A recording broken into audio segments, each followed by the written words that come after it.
আমার কাছে আসবে না আরিয়ান। তুমি জানো এই বিয়েটা কেন করেছি। বিয়েটা যে কারণেই হোক হয়েছে তো, আর এটাই পৃথিবীর সবচেয়ে বড় সত্যি। আপনাকেও মানতে হবে। মানতে পারবো না আমি। আমার এতটাও খারাপ দিন আসেনি যে নিজের ছাত্রকে স্বামী হিসেবে মানতে হবে। আমি কি দেখতে খারাপ নাকি আপনাকে খুশি করতে পারবো না? আরিয়ান, মুখ সামলে কথা বলো। আমার সামনে এই ধরনের কথা বলতে লজ্জা করছে না তোমার? না, করছে না লজ্জা।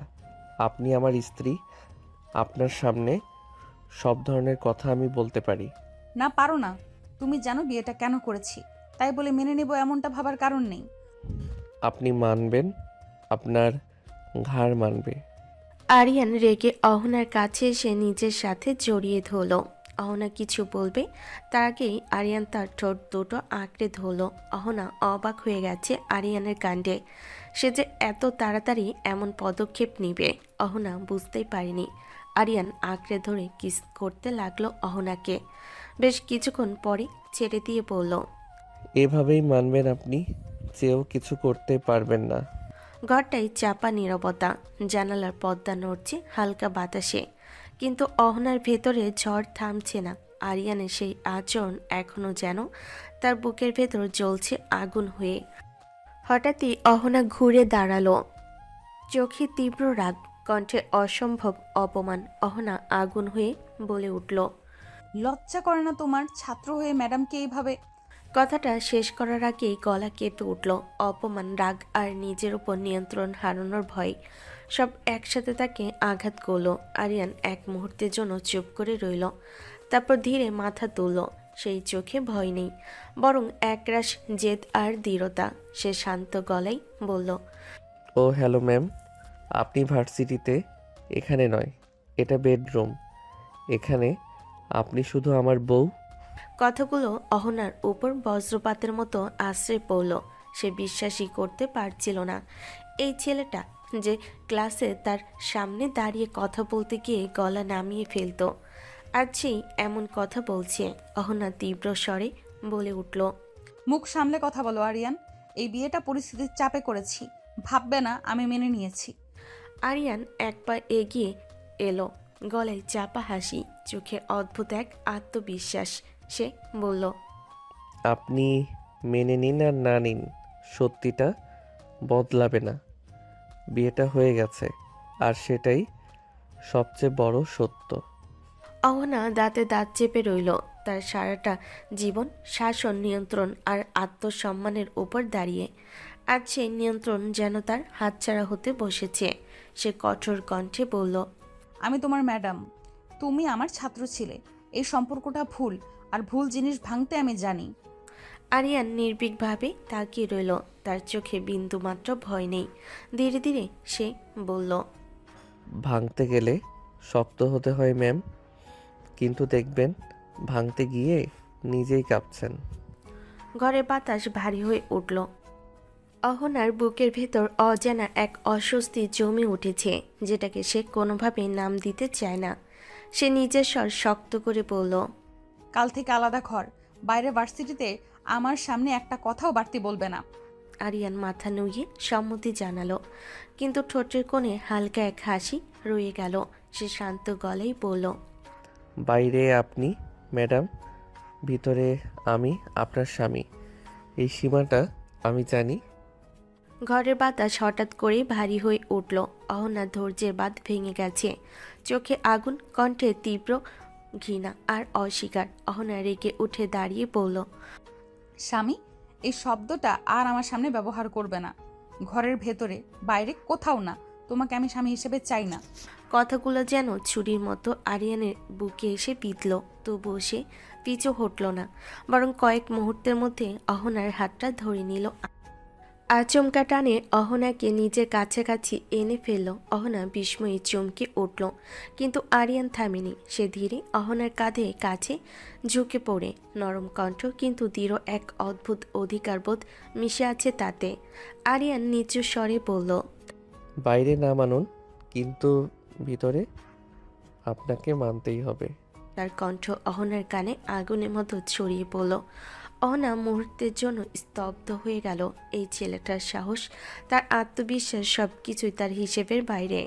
অহনা শক্ত করে নিজের হাত ছাড়িয়ে নিল।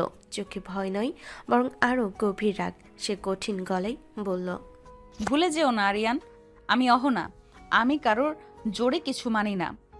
আরিয়ান ধীরে সোজা হয়ে দাঁড়ালো। চোখে এবার আর জেদ নয়, একটা অদ্ভুত প্রত্যয়। সে শান্ত স্বরে বলল, জোরে না ম্যাডাম, সময় নিয়ে। আপনি মানবেন? অহনা পিছিয়ে গিয়ে দাঁড়ালো। বুকের ভেতর অজানা এক কাঁপুনি, যেটাকে সে কোনোভাবেই স্বীকার করতে চায় না। সে বুঝে গেছে এই সংসারে যুদ্ধ হবে, রোজ হবে। অহংকার আর অধিকার, অস্বীকার আর দাবির লড়াই। আরিয়ান সহজে হার মানবে না, আর অহনা, সে কখনোই নিজেকে হারতে দেবে না। ঘরের আলোটা মিলান দিনের সমস্ত টানাপোড়েন, অপমান আর রাগ মিলিয়ে অহনার শরীর আর মন দুটোই ক্লান্ত। আরিয়ান কিছুক্ষণ চুপ করে তাকিয়ে রইল। আজকের ধকলটা তার চোখেও ধরা পড়েছে। হঠাৎ সে স্বরের ধার নামিয়ে বলল, আজ অনেক ধকল গেছে, ঘুমিয়ে পড়ুন। অহনা অবাক হয়ে তাকালো। এই কথাটা সে আশা করেনি। মুহূর্তের মধ্যে আবার গলায় শীতলতা ফিরিয়ে এনে প্রশ্ন ছুড়ে দিল, তুমি কোথায় থাকবে? এটা কি স্টার জলসার সিরিয়াল নাকি? সোফায় শুতে পারবো না? একসাথে এক বিছানাতেই থাকবো আমরা। অসম্ভব, এটা ভাবতেও পারি না। বেশি কথা বাড়াবেন না, না হলে আমি সীমা ছাড়িয়ে যাব। অহনা বিস্ফোরিত দৃষ্টিতে তাকিয়ে রইল। অপমান, রাগ আর অজানা এক অস্বস্তি একসাথে বুকের ভেতর জমাট বাঁধছে। সে কঠোর গলায় বলল, তোমার সীমা ভুলে যেও না আরিয়ান। আমি সীমা ভুলিনি, আপনি ভুলে যাচ্ছেন। এই ঘরে আমরা স্বামী স্ত্রী। অহনা আর কিছু বলল না। কথা বাড়ালে পরিস্থিতি আরও জটিল হবে, সেটা বুঝে গেছে। সে মুখ ফিরিয়ে শুয়ে পড়ল, বুকের ভেতর জ্বলতে থাকা আগুন চেপে ধরে। আরিয়ান আলো নিভিয়ে বিছানার এক পাশে শুয়ে পড়ল। কোনো ছোঁয়া নেই, কোনো নড়াচড়া নেই, তবুও ঘরটা যেন আগুনে ভরা। এই নীরবতায় সবচেয়ে ভয়ঙ্কর। গভীর রাত, ঘরের আলো নিভে গেছে অনেকক্ষণ আগেই। বাইরের নিস্তব্ধতা, ভেতরে দুজনের নিঃশ্বাসের শব্দ। অহনা ঘুমাতে চাইলেও পারছে না। দিনভর জমে থাকা রাগ আর অস্বস্তি তাকে শান্ত হতে দিচ্ছে না। হঠাৎই ঘুমের ঘর ভেঙে যায়। একটা উষ্ণ উপস্থিতি, অচেনা নড়াচড়া। অহনা আতকে উঠে চোখ খুলে ফেলে। বুঝতে সময় লাগে না, আরিয়ান খুব কাছে। সে অস্বস্তিতে নড়ে উঠতেই বুকের ভেতর রাগ ছড়িয়ে পড়ে। অহনা ক্ষুব্ধ হয়ে তাকে সরাতে চায়। কি করছো তুমি? দূরে যাও। আরিয়ান থমকে যায়, কিন্তু না, সরে অহনাকে আরো কাছে টেনে নিল। অহনা অস্বস্তিতে পড়ে গেল মুহূর্তেই। আরিয়ান আস্তে করে অহনার গলায় মুখ ডুবিয়ে কিস করতে লাগলো। অহনার শরীর কাঁপছে, সাথে রেগে আগুন হয়ে গেল। সে আরিয়ানকে সরানোর জন্য বলল, আরিয়ান, খুব খারাপ হচ্ছে কিন্তু, সরো বলছি। কাছে বউ রেখে খাম্বার মতো শুয়ে থাকতে পারবো না, একটু তো আদর করতেই হবে। রাগাবে না আরিয়ান, ছেড়ে দাও। আরিয়ান এবার ঠোঁটে ঠোঁট ডুবিয়ে কিস করতে লাগলো। অহনার অস্বস্তিতে অবশ হয়ে গেল শরীর। আরিয়ান অহনার শাড়ির আঁচল সরিয়ে বুকে মুখ ডুবিয়ে কিস করতে লাগলো। অহনা এবার আরিয়ানকে ধাক্কা দিয়ে বলল, আরিয়ান, বেশি করছো না তুমি? তুমি কি জোর করে কিছু করতে চাও? বউকে আদর করা রেপ না ম্যাম, শুয়ে পড়ুন। রাত আরও গভীর হয়েছে। ঘরের ভেতর নিস্তব্ধতা জমে আছে, কিন্তু দুজনের ভেতরের অস্থিরতা থামেনি। আরিয়ান কিছুক্ষণ নীরবে শুয়েছিল, তারপর ধীরে গলা নামিয়ে বলল, আজকের মতো শুয়ে পড়ুন। তাই বলে ভাববেন না আমি আর কাছে আসবো না। অহনাকে যে কথাগুলো ছুঁয়ে গেল আগুনের মতো, সে তৎক্ষণাৎ উঠে বসে। চোখে ভয় নয়, খাঁটি রাগ। সাবধান, আর এক পা বাড়ালে আমি সর্বনাশ করে দেব। কথাটা হুমকি নয়, এটা অহনার স্বভাব, কৃতিত্ব আর আত্মসম্মানের দেওয়াল। সে কাউকে ছাড় দেয় না। আরিয়ান হালকা হেসে পাশ ফিরে তাকালো। সেই হাসিতে বেয়াদবি নেই, আছে অদ্ভুত এক নিশ্চয়তা। ভয় দেখাবেন না, আপনার রাগ আমি সামলাতে জানি। এই সাহসটা তোমার জন্যই কাল হবে। বউকে আদর করতে গিয়ে বিপদ হলে সে ঝুঁকি নিতে আমার আপত্তি নেই। ঘরে বাতাস ভারী হয়ে উঠল। অহনার কোনো কথা বলল না। সে শুয়ে পড়ল পিঠ ঘুরিয়ে, রাগে নয়, নিজেকে সামলে রাখতে। আরিয়ানও নিজের জায়গায় শুয়ে রইল। কোনো ছোঁয়া নেই, কোনো শব্দ নেই, তবু এই নীরবতা সবচেয়ে বেশি চাপে ভরা। এই ঘরে ভালোবাসা নেই, আছে জেদ, আধিপত্য, অস্বীকার আর এক অদ্ভুত টান। সকালের আলো ধীরে ধীরে পর্দার ফাঁক গলে ঘরে ঢুকে পড়েছে। রাতের ভারী নীরবতা কেটে গিয়ে এখন ঘরটা অদ্ভুত এক অস্বস্তিকর শান্তিতে ভরা। অহনার ঘুম ভাঙ্গে হালকা আলো আর নিজের ভেতর অস্থিরতায়। কিছুক্ষণ শুয়ে থেকে সে উঠে বসে। চোখে ক্লান্তি থাকলেও মুখে চেনা কঠোরতা। এই ঘরে দুর্বল হওয়ার সুযোগ নেই, সে সেটা নিজেকে সবসময় মনে করিয়ে দেয়। অহনা ফ্রেশ হতে বাথরুমে ঢুকে যায়। অহনার সামনে দাঁড়িয়ে নিজের দিকেই তাকায় কিছুক্ষণ। চোখের নিচে হালকা ছায়া, কিন্তু দৃষ্টিতে কোনো নরম ভাব নেই। মুখে পানি ছিটিয়ে সে নিজেকে আবার গুছিয়ে নেয়। ম্যাডাম অহনা, যাকে কেউ সহজে ভাঙতে পারে না। বাথরুম থেকে বের হতেই দেখে আরিয়ান ঘরের একপাশে দাঁড়িয়ে আছে। তার চোখে ঘুমের চিহ্ন, কিন্তু ভঙ্গিতে অদ্ভুত এক সতর্কতা। আরিয়ান শান্ত গলায় বলে, আপনি বসুন, নিচে নিয়ে যাব। অহনা থমকে দাঁড়ায়। কথাটা শুনে সঙ্গে সঙ্গে ভুরু কুঁচকে যায় তার। সে ঠান্ডা গলায় জবাব দেয়, আমি একাই পারবো, তোমার দরকার নেই। সকালের আলো পুরো ঘরটাকে ভরে ফেলেছে। রাতের অস্বস্তি, টানটান নীরবতা সব যেন আলোয় এসে ফিকে হয়ে গেছে। কিন্তু অহনার ভেতরের কঠোরতা এক চুলও নরম হয়নি। ফ্রেশ হয়ে এসে আয়নার সামনে দাঁড়িয়ে চুল ঠিক করে নেয়। চোখে সেই চেনা দৃঢ়তা, মুখে কঠিন অভিব্যক্তি। আজও সে নিজেকে মনে করিয়ে দেয়, দুর্বল হওয়া চলবে না। ঘর থেকে বের হতে নিলেই আরিয়ানের কণ্ঠ শোনা যায়। সে দরজার পাশে দাঁড়িয়ে যেন অপেক্ষাতেই ছিল। আরিয়ান একটু নরম গলায় বলে, আমার সাথেই যেতে হবে, বসুন। অহনা থেমে যায়, ধীরে ঘুরে তাকায়। চোখে সঙ্গে সঙ্গে রাগের ঝিলিক। অহনা কড়া গলায় বলে, বলছি না একাই যাব, আমার সিদ্ধান্ত নিতে হবে না তোমাকে। কথাগুলো ছুড়ে দিয়ে অহনা আর এক মুহূর্ত দাঁড়ে না। রাগটা কাঁধে তুলে সোজা বেরিয়ে যায়। তার হাঁটার ভঙ্গিতেই স্পষ্ট, আর একটা কথাও সে শুনতে রাজি নয়। আরিয়ান কয়েক সেকেন্ড দাঁড়িয়ে থাকে। দরজার ফাঁক দিয়ে অহনাকে সিঁড়ি দিয়ে নামতে দেখে। ঠোঁটের কোণে হালকা এক হাসি আসে। সে মনে মনে বলে, ডেঞ্জারাস মহিলা। কিন্তু সেই হাসির আড়ালে আছে সতর্কতা। এক মহিলা সহজ নয়, রাগী, আত্মসম্মানী আর কঠিন। অহনা নিচে নামতে ড্রয়িং রুমের কোণে বসা একজন মহিলা উঠে দাঁড়ান। মুখে স্নেহের হাসি, চোখে কৌতূহল। তিনি আরিয়ানের ভাবি। ভাবি এগিয়ে এসে স্নেহ ভরা কণ্ঠে বলেন, এই যে, তুমি তো নতুন বউ, এত সকালে উঠেছো কেন? অহনা মুহূর্তে নিজেকে সামলে নেয়। রাগের জায়গায় ভদ্রতা, চোখের কঠোরতার জায়গায় সংযত হাসি। অহনা শান্ত গলায় বলে, ভার্সিটিতে যেতে হবে, ক্লাস আছে। একা একা? আরিয়ান কোথায়? ও আসবে পরে। ও একা না ভাবি, আমি ওকে নিয়ে যাব। আহা, নতুন বউকে এভাবে একা একা ছাড়লে হয় নাকি? নাস্তা না করে বেরোচ্ছ? না ভাবি, সময় কম। এই ঘরের মানুষদের সামনে অহনা এক রকম, আর ঘরের ভেতর আরেক রকম। এই দৈত্য জীবন আজ থেকে শুরু হয়ে গেছে। আরিয়ান পাশে দাঁড়িয়ে সব দেখে। আরিয়ানের মা তাকে দেখে ওঠেন। চেহারায় স্নেহ, চোখে কৌতূহল, কিন্তু কথায় আছে এক ধরনের আদেশের ছাপ। আজ ভার্সিটিতে যেতে হবে না, তুমি তো কালকেই আসলে, আমাদের তো তেমন কথাই হয়নি। আজ বাসায় থেকেই পরিচিত হও। কিন্তু ভার্সিটিতে দরকারি ক্লাস আছে। আজ থাকো, কাল থেকে যেও। অহনা চুপ হয়ে গেল। চোখে রাগ, মুখে বাধ্যতার অভিব্যক্তি। সে জানে কোনো কথায় বাড়িয়ে ওঠার সুযোগ নেই। ঘরের আদেশ, শাসন, প্রভাব সবই তার উপর চাপিয়ে দেওয়া হয়েছে। কিন্তু যাওয়া অনেক জরুরি। একদিন না গেলে কিছু হবে না, তুমি বলো শ্বশুর বাড়িতে আজ ছুটি চাও। অহনা বাধ্য হয়ে সোফায় বসে পড়ে। চোখে অস্থিরতা, কিন্তু মুখে কোনো মতেই অসন্তোষ প্রকাশ করে না।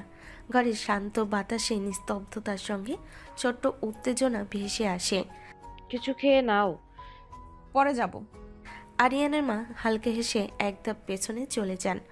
অহনার চোখে অদ্ভুত এক আগুন। সে জানে এই ঘরে সে একা নয়, তবে তার স্বাধীনতা এখনো অটুট। কিছুক্ষণ নীরবতা।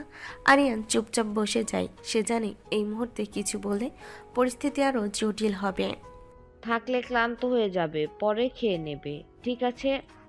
পরে খাবো। ঠিক ঠিক আছে, পরে খাবো। আরিয়ান নিজেও চেয়ারে বসে, নিঃশ্বাস সামলে চুপচাপ চোখ রাখে অহনার দিকে। কোনো চাপ নেই, শুধু উপস্থিতি। সোফায় বসে থাকা অহনার শরীরটা শক্ত হয়ে আছে। সকাল গড়িয়ে গেলেও সে কিছু মুখে দেয়নি। চোখে ক্লান্তি থাকলেও মুখে সেই চেনা কঠোরতা।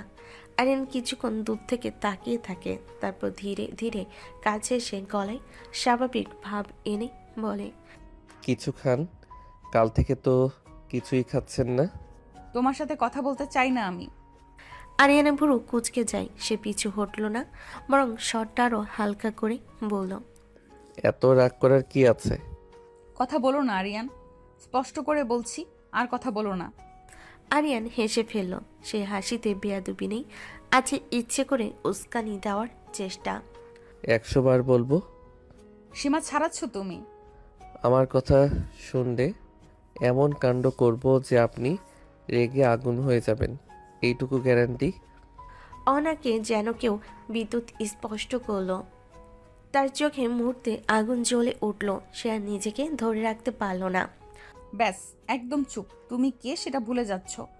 অনা চোখে কিছুতেই সেই শান্তি নেই। সোফায় বসে থাকা অবস্থায় সে নিজের ভেতরে উত্তেজনা সামলানোর চেষ্টা করছে। আরিয়ান কিছুক্ষণ চুপচাপ তাকিয়ে থাকে, তারপর ধীরে কণ্ঠে হালকা গম্ভীর স্বরে বলে, আমি ভুলে যাচ্ছি না, আপনি ভুলে যাচ্ছেন। আমি ভুলে যেতে চাই, তোমাকে মনে রাখতে চাই না আমি।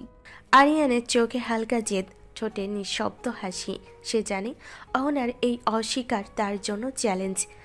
চাইলেই সব কিছু ভুলে থাকা যায় না ম্যাডাম।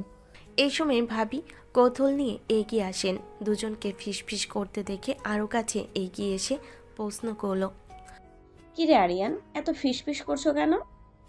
আরে ভাবি, বউ কথা শোনে না, তাই একটু বোঝাতে চাচ্ছি।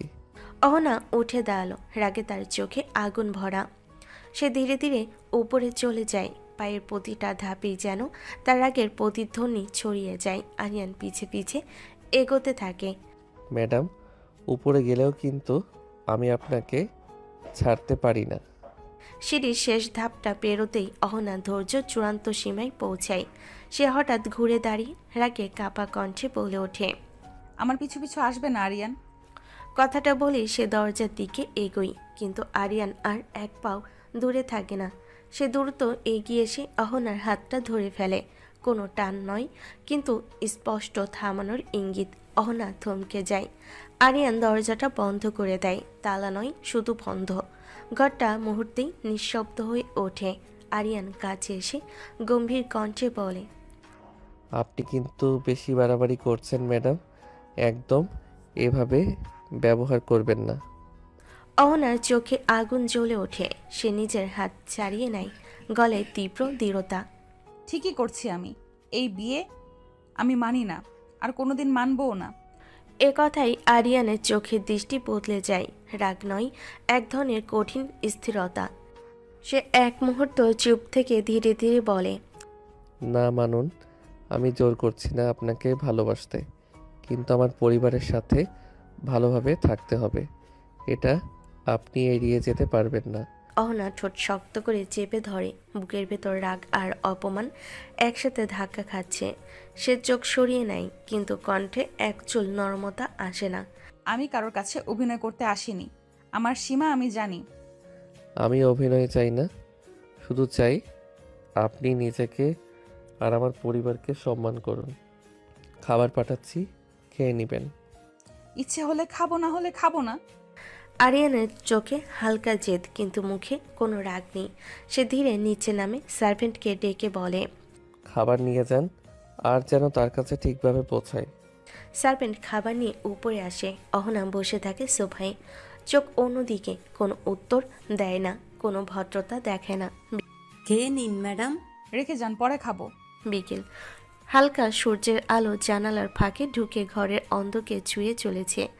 আরিয়ান নিচে বসে থাকে, চোখে মৃদু জেদ, মুখে অদ্ভুত এক নিশ্চয়তা। সোফায় বসে থাকা অহনার দৃষ্টিতে রাগ ও বিরক্তি একসাথে ঝরে পড়ছে। তার হাতে পড়ে আছে শাড়ির আঁচল, চোখের তীব্রতা সবই স্পষ্ট করে বোঝাচ্ছে। আজও সে নিজেকে হারাতে রাজি নয়। ঘরের নীরবতা ভাঙল আরিয়ানের ভাবির পদচারণায়। তিনি ধীরে ধীরে এগিয়ে এসে বসেন সোফার পাশে, মুখে স্নেহ আর কৌতূহল, কণ্ঠে মৃদু উষ্ণতা। আহা অহনা, এত রাগ করে থেকে কি হবে? যা হবার হয়ে গেছে। এটা আমার জন্য মানা খুব লজ্জার ভাবি। আর আরিয়ান আমার ছাত্র। হুম, সে ছাত্র ঠিকই, কিন্তু এখন তো তোমার স্বামী। তুমি চাইলে তাকে মানো না, না চাইলেও নয়। না, আমি কারোর কাছে অভিনয় করতে আসিনি। আমার সীমা আমি জানি। দুটো আলাদা অহনা, তুমি জানো। ঘরের মানুষ হিসেবে আরিয়ান কখনোই তোমাকে অমান্য করবে না। অহনার ভেতরের অস্থিরতা আরও বাড়তে থাকে, চোখে আগুন কিন্তু মুখে সংযত অভিব্যক্তি। সে জানে এই ঘরে নিজের অধিকার হারাতে দেবে না, অথচ ভাবির কথায় অজানা এক অশান্তির জন্ম নিল। ভাবি, আমাকে কেউ ভালোবাসতে বলছে না, কিন্তু এই পরিস্থিতি মানা আমার জন্য কঠিন। আমি জোরে জোরে বলতে চাই, এটা আমার জন্য লজ্জার। অহনা, লজ্জা মানা আর আদর নেওয়া দুটো আলাদা। আরিয়ান চেষ্টা করবে তোমার মনের মতো হওয়ার, তুমি দেখো না। আরিয়ান একটু হেসে সোজা হয়ে দাঁড়ালো, চোখে সেই দম বন্ধ করা আত্মবিশ্বাস। সে ধীরে ধীরে এগিয়ে এসে বলে, ভাবি ঠিক বলেছেন, কিন্তু ম্যাডাম আমি আপনাকে বিরক্ত করতে চাই না। শুধু চাই আপনি নিজেকে মানুন আর এই ঘরে আমাদের সম্পর্ক মানুন। আমি জানি না, আর কোনোদিন মানবো না। তুমি আমার ছাত্র, এই মনে তোমার কোনো অধিকার নেই। আমি এই অধিকার চাইনি, শুধু চাই আপনি এই পরিবারকে সম্মান করুন আর নিজেকে। অহনা, কখনো কখনো লজ্জা না প্রয়োজন, মানতে হয়। তুমি শক্তিশালী, তাই তুমি তা পারবে। হ্যাঁ, আমি শক্তিশালী, কিন্তু এটা আমার জন্য খুব লজ্জার মানা। আর আরিয়ান, তুমি আমার ছাত্র। ছাত্র ঠিকই, কিন্তু এখন আমি আপনার স্বামী। বাইরে না মানলে ভালো, ভেতরে অবশ্যই মানবেন। অহনা নিজের চোখ ঘুরিয়ে দেয়। মনে মনে সে জানে আরিয়ান কখনোই সহজে পিছনে হটবে না। ভুলে যেও না আরিয়ান, সবাই জানলে ছিছি করতে দুবার ভাববে না। মানুষের কথায় কিছু আসে যায় ম্যাম, তারা পারে সমালোচনা করতে। রাত অনেকটা গড়িয়ে গেছে। ডাইনিং টেবিলে খাবার পড়ে আছে ঠিকই, কিন্তু তাতে হাত দেওয়া হয়নি। ঘরের ভেতর আলো মিলান বাইরে আকাশের চাঁদের নরম আলো ছড়িয়ে পড়েছে। অহনা বেলকুনিতে দাঁড়িয়ে আছে, দুহাত রেলিংয়ে চেপে ধরে দূরে তাকিয়ে। বাতাসে শাড়ির আঁচল নড়ে উঠছে, কিন্তু তার ভেতরে অস্থিরতা একটুও নড়ছে না। বুকের ভেতর জমে থাকা অপমান, রাগ আর দ্বন্দ্ব তাকে শ্বাস নিতে দিচ্ছে না। পেছনে বিছানার ধারে দাঁড়িয়ে থাকা আরিয়ান কয়েকবার তাকালো খাবারের দিকে, তারপর বেলকুনির দিকে। কিছুক্ষণ চুপ করে থেকে শেষে স্বাভাবিক কণ্ঠে বলল, কি ব্যাপার, এখনো দাঁড়িয়ে আছেন কেন? আসছেন না? শুবেন না? কথাগুলো শুনে আরিয়ান থমকে গেল, কিন্তু পিছু হটার মানুষ সে না। ধীরে ধীরে বেলকুনির দিকে এগিয়ে গেল। অহনা টের পেল, কিন্তু ফিরেও তাকালো না। আরিয়ান ঠিক তার পেছনে এসে দাঁড়ালো, খুব কাছে, এত কাছে যে অহনা তার নিঃশ্বাসের উষ্ণতা টের পেল। বলছি না দূরে থাকো। আরিয়ান কোনো উত্তর দিল না। হঠাৎ সে সামান্য ঝুঁকে অহনার গলার কাছে মুখ ডুবিয়ে দিল। হালকা গভীর একটা কিস, জোর করে নয়, শুধু স্পষ্ট এক অধিকার বোধ। অহনা চমকে উঠল, শরীর শক্ত হয়ে গেল। আরিয়ান, এসব কি করছো? আরিয়ান ধীরে মাথা তুলে তার কানের কাছে ঠোঁট রাখল, কণ্ঠ নরম কিন্তু সিদ্ধান্তে অটল। বউ ছাড়া শুব না। শব্দগুলো অহনার কানে ঢুকে যেন ভেতরটা কাঁপিয়ে দিল। সে দ্রুত নিজেকে ছাড়িয়ে নিতে চাইল। সব নাটক বন্ধ করো, আমি এখন ঠিক নেই। আরিয়ান এক পা পেছালো, কিন্তু চোখ সরালো না। তার দৃষ্টিতে জেদ নয়, আছে একরকম নিশ্চয়তা। আমি জানি, তাই তো বলছি শুতে হবে। একা একা দাঁড়িয়ে থেকে নিজের মাথা নষ্ট করবেন কেন? আমার কি লাগবে না লাগবে সেটা আমি বুঝি। অনা মুখ ফিরিয়ে নিল, কিছু বলল না। চাঁদের আলোয় তার চোখে এক ফোঁটা অস্থিরতা ধরা পড়ল, যেটা সে নিজেও মানতে চায় না। আরিয়ান ধীরে আবার বলল, খাবারও খেলেন না? এভাবে দাঁড়িয়ে থাকলে শরীর খারাপ হবে। কারোর দরকার নেই আমার। আরিয়ান আর কিছু বলল না, শুধু তার পাশেই দাঁড়িয়ে থাকলো। কোনো স্পর্শ নেই, কোনো কথা নেই, শুধু উপস্থিতি। কিছুক্ষণ পর অহনা হালকা নিঃশ্বাস ফেলল। দাঁড়িয়ে থাকা কঠিন হয়ে যাচ্ছিল। আরিয়ান তখন শান্ত গলায় বলল, চলুন শুয়ে পড়ুন, কথা না বললেও চলবে। অহনা ধীরে ধীরে ঘরের ভেতর ঢুকে গেল। আরিয়ান আলোটা একটু কমিয়ে দিল। অহনা বিছানার এক পাশে শুয়ে পড়ল পিঠ ঘুরিয়ে। আরিয়ান অন্য পাশে শুয়ে পড়ল। কোনো ছোঁয়া নেই, তবু ঘরটা যেন ভরে আছে অদৃশ্য টানে। অহনা চোখ বন্ধ করলো, কিন্তু ঘুম এলো না। বুকের ভেতর এখনো যুদ্ধ চলছে। আরিয়ান চুপচাপ তাকিয়ে থাকলো ছাদের দিকে। সকাল হয়, সূর্যের নরম আলো জানালার ফাঁক দিয়ে ঘরে ঢুকছে। অহনাকে দেখে বোঝা যাচ্ছে রাতভর ঘুম হয়নি, চোখে হালকা ক্লান্তি, কিন্তু মুখে আগের মতো দৃঢ়তা। আজ ভার্সিটিতে যাওয়ার দিন। আরিয়ান তাকিয়ে আছে, চোখে হালকা জেদ, মুখে নরম হাসি। ধীরে ধীরে বলে, আজ ভার্সিটিতে যাচ্ছেন বউ? আমার সঙ্গে যাবেন না? আমি টিচার, তুমি ছাত্র, আমার সঙ্গে যাওয়াটা ঠিক হবে না। ঠিক আছে, মানায় না, কিন্তু আমি চাই। না, আমার সঙ্গে আসা ঠিক না। অহনাকে থামানো গেল না। সে ধীরে ধীরে সিঁড়ি দিয়ে নিচে নামলো। নিচে নামার সময় আরিয়ানের মা দাঁড়িয়ে থাকলেন, মুখে হালকা হাসি। খেয়ে যাও মা, ভার্সিটিতে যাওয়ার আগে। ও ঠিক আছে মা, হালকা কিছু খেয়ে রওনা হও। অহনা কিছু না বলে হালকা কিছু খেয়ে রওনা হয়ে গেল। আরিয়ান তখন রেডি হয়ে নিচে আসলো। মা খাবার দিতে শেখে ভার্সিটিতে চলে গেল। সকালের আলো ভার্সিটির হলের ভিতরে, ছায়া আর আলো মিশে এক ধরনের ব্যস্ততা। ছাত্রছাত্রীরা দৌড়ে আসছে, কথা বলছে, বই হাতে ব্যস্ত। অহনাও পায়ে পা মিলিয়ে হেঁটে চলেছে, ব্যাগ কাঁধে ঝুলছে, চোখে হালকা অস্থিরতা, কিন্তু গতি আত্মবিশ্বাসী। হঠাৎই পাশ থেকে পরিচিত কোনো কণ্ঠ শুনতে পেল। কি ব্যাপার ম্যাডাম, সেদিন যে গেলেন তারপর তো খোঁজ খবরই নেই। তেমন কিছু না ম্যাডাম, কিছু পারিবারিক সমস্যা ছিল। আহা, বুঝতে পারছি, তবে এখন সব ঠিক তো? হ্যাঁ, সব ঠিক আছে, ধন্যবাদ। এরপর তারা ধীরে ধীরে পড়াশোনা এবং ক্লাসের বিষয় আলোচনা করতে লাগলো।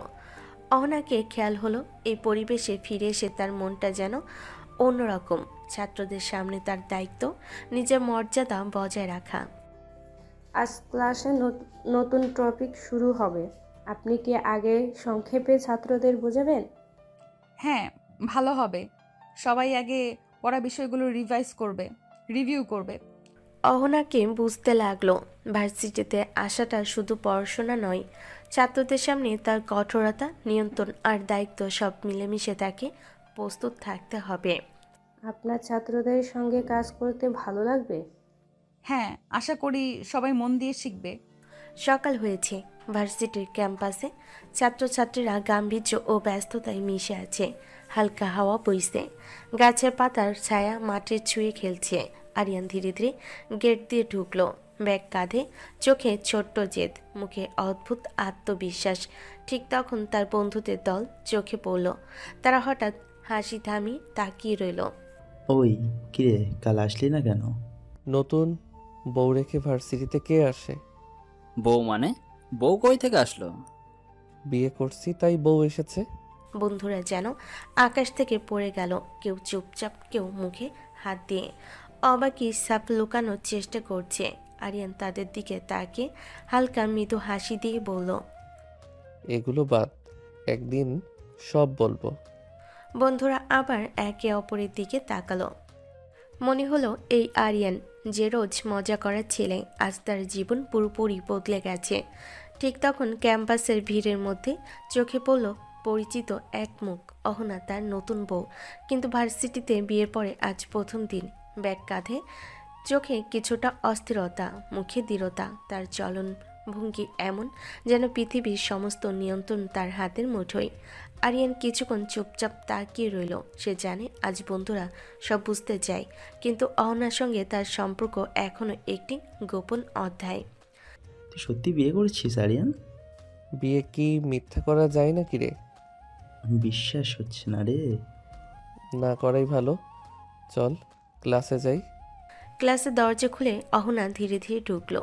ব্যাগ কাঁধে ঝুলছে, চোখে হালকা জেদ, মুখে সেই চেনা কঠোরতা। ছাত্ররা ইতিমধ্যেই বসে আছে। আরিয়ানও ক্লাসরুমে ঢুকেছে, কিন্তু নজর যেন অচেনা মুখে হালকা হাসি, চোখে কৌতূহল, মনে এক অদ্ভুত উত্তেজনা। আরিয়ান লক্ষ্য করলো অহনাকে, চোখের কোণে সে তাকালো, অনুভব করলো অহনার প্রতিটি ভঙ্গি, হাঁটা ছন্দ, চোখের অভিব্যক্তি, সব কিছু যেন আজ তার জন্য তৈরি। এটা ক্লাস আরিয়ান, বেডরুম না। বেডরুমে তাকালেও তো রাখবেন। অহনাকে যেন মুহূর্তেই আগুন লাগলো। সে মুখ লাল, চোখে জ্বলন্ত রাগ, কণ্ঠে কঠোরতা বজায় রেখে বলল, ক্লাসে বাজে কথা বলো না আরিয়ান, খারাপ আচরণ করলে খাট ধাক্কা দিয়ে বের করে দেব। আরিয়ান থমকে গেল, কিন্তু পিছু হটল না। চোখে হালকা চাহনি, ঠোঁটে হালকা হাসি। সে জানে অহনার এই কঠোরতা শুধু আগ্রাসন নয়, এই রাগের ভেতর রয়েছে তার নিজের নিয়ম ও সীমারেখা। আরিয়ান বিড়বিড় করে বলল, বউকে দেখলে কি পাপ হয়? অহনাকে আর অপেক্ষা করতে হলো না। সে ধীরে ধীরে আরিয়ানের দিকে এগোলো, চোখে তীব্র দৃষ্টি সে রেখে বলল, শোনো আরিয়ান, এই ক্লাস এইখানে অন্য মেয়েরা আছে, সীমা ভুলে গেলে আমি কঠোর হব।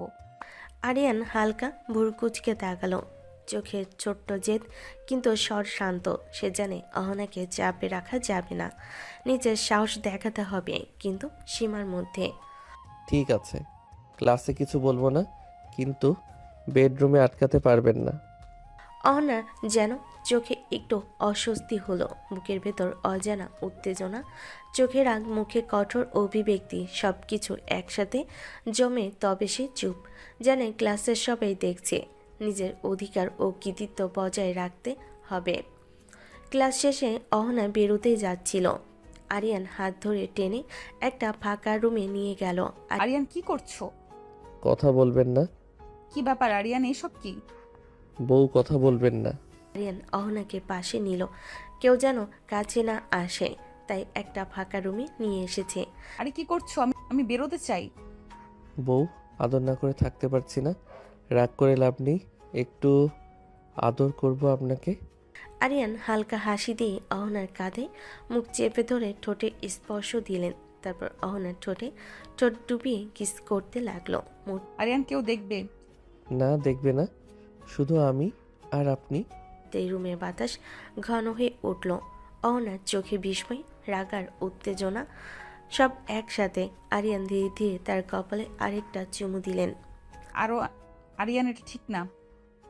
ম্যাম, আমি জানি আপনি মানবেন না, শুধু একটু।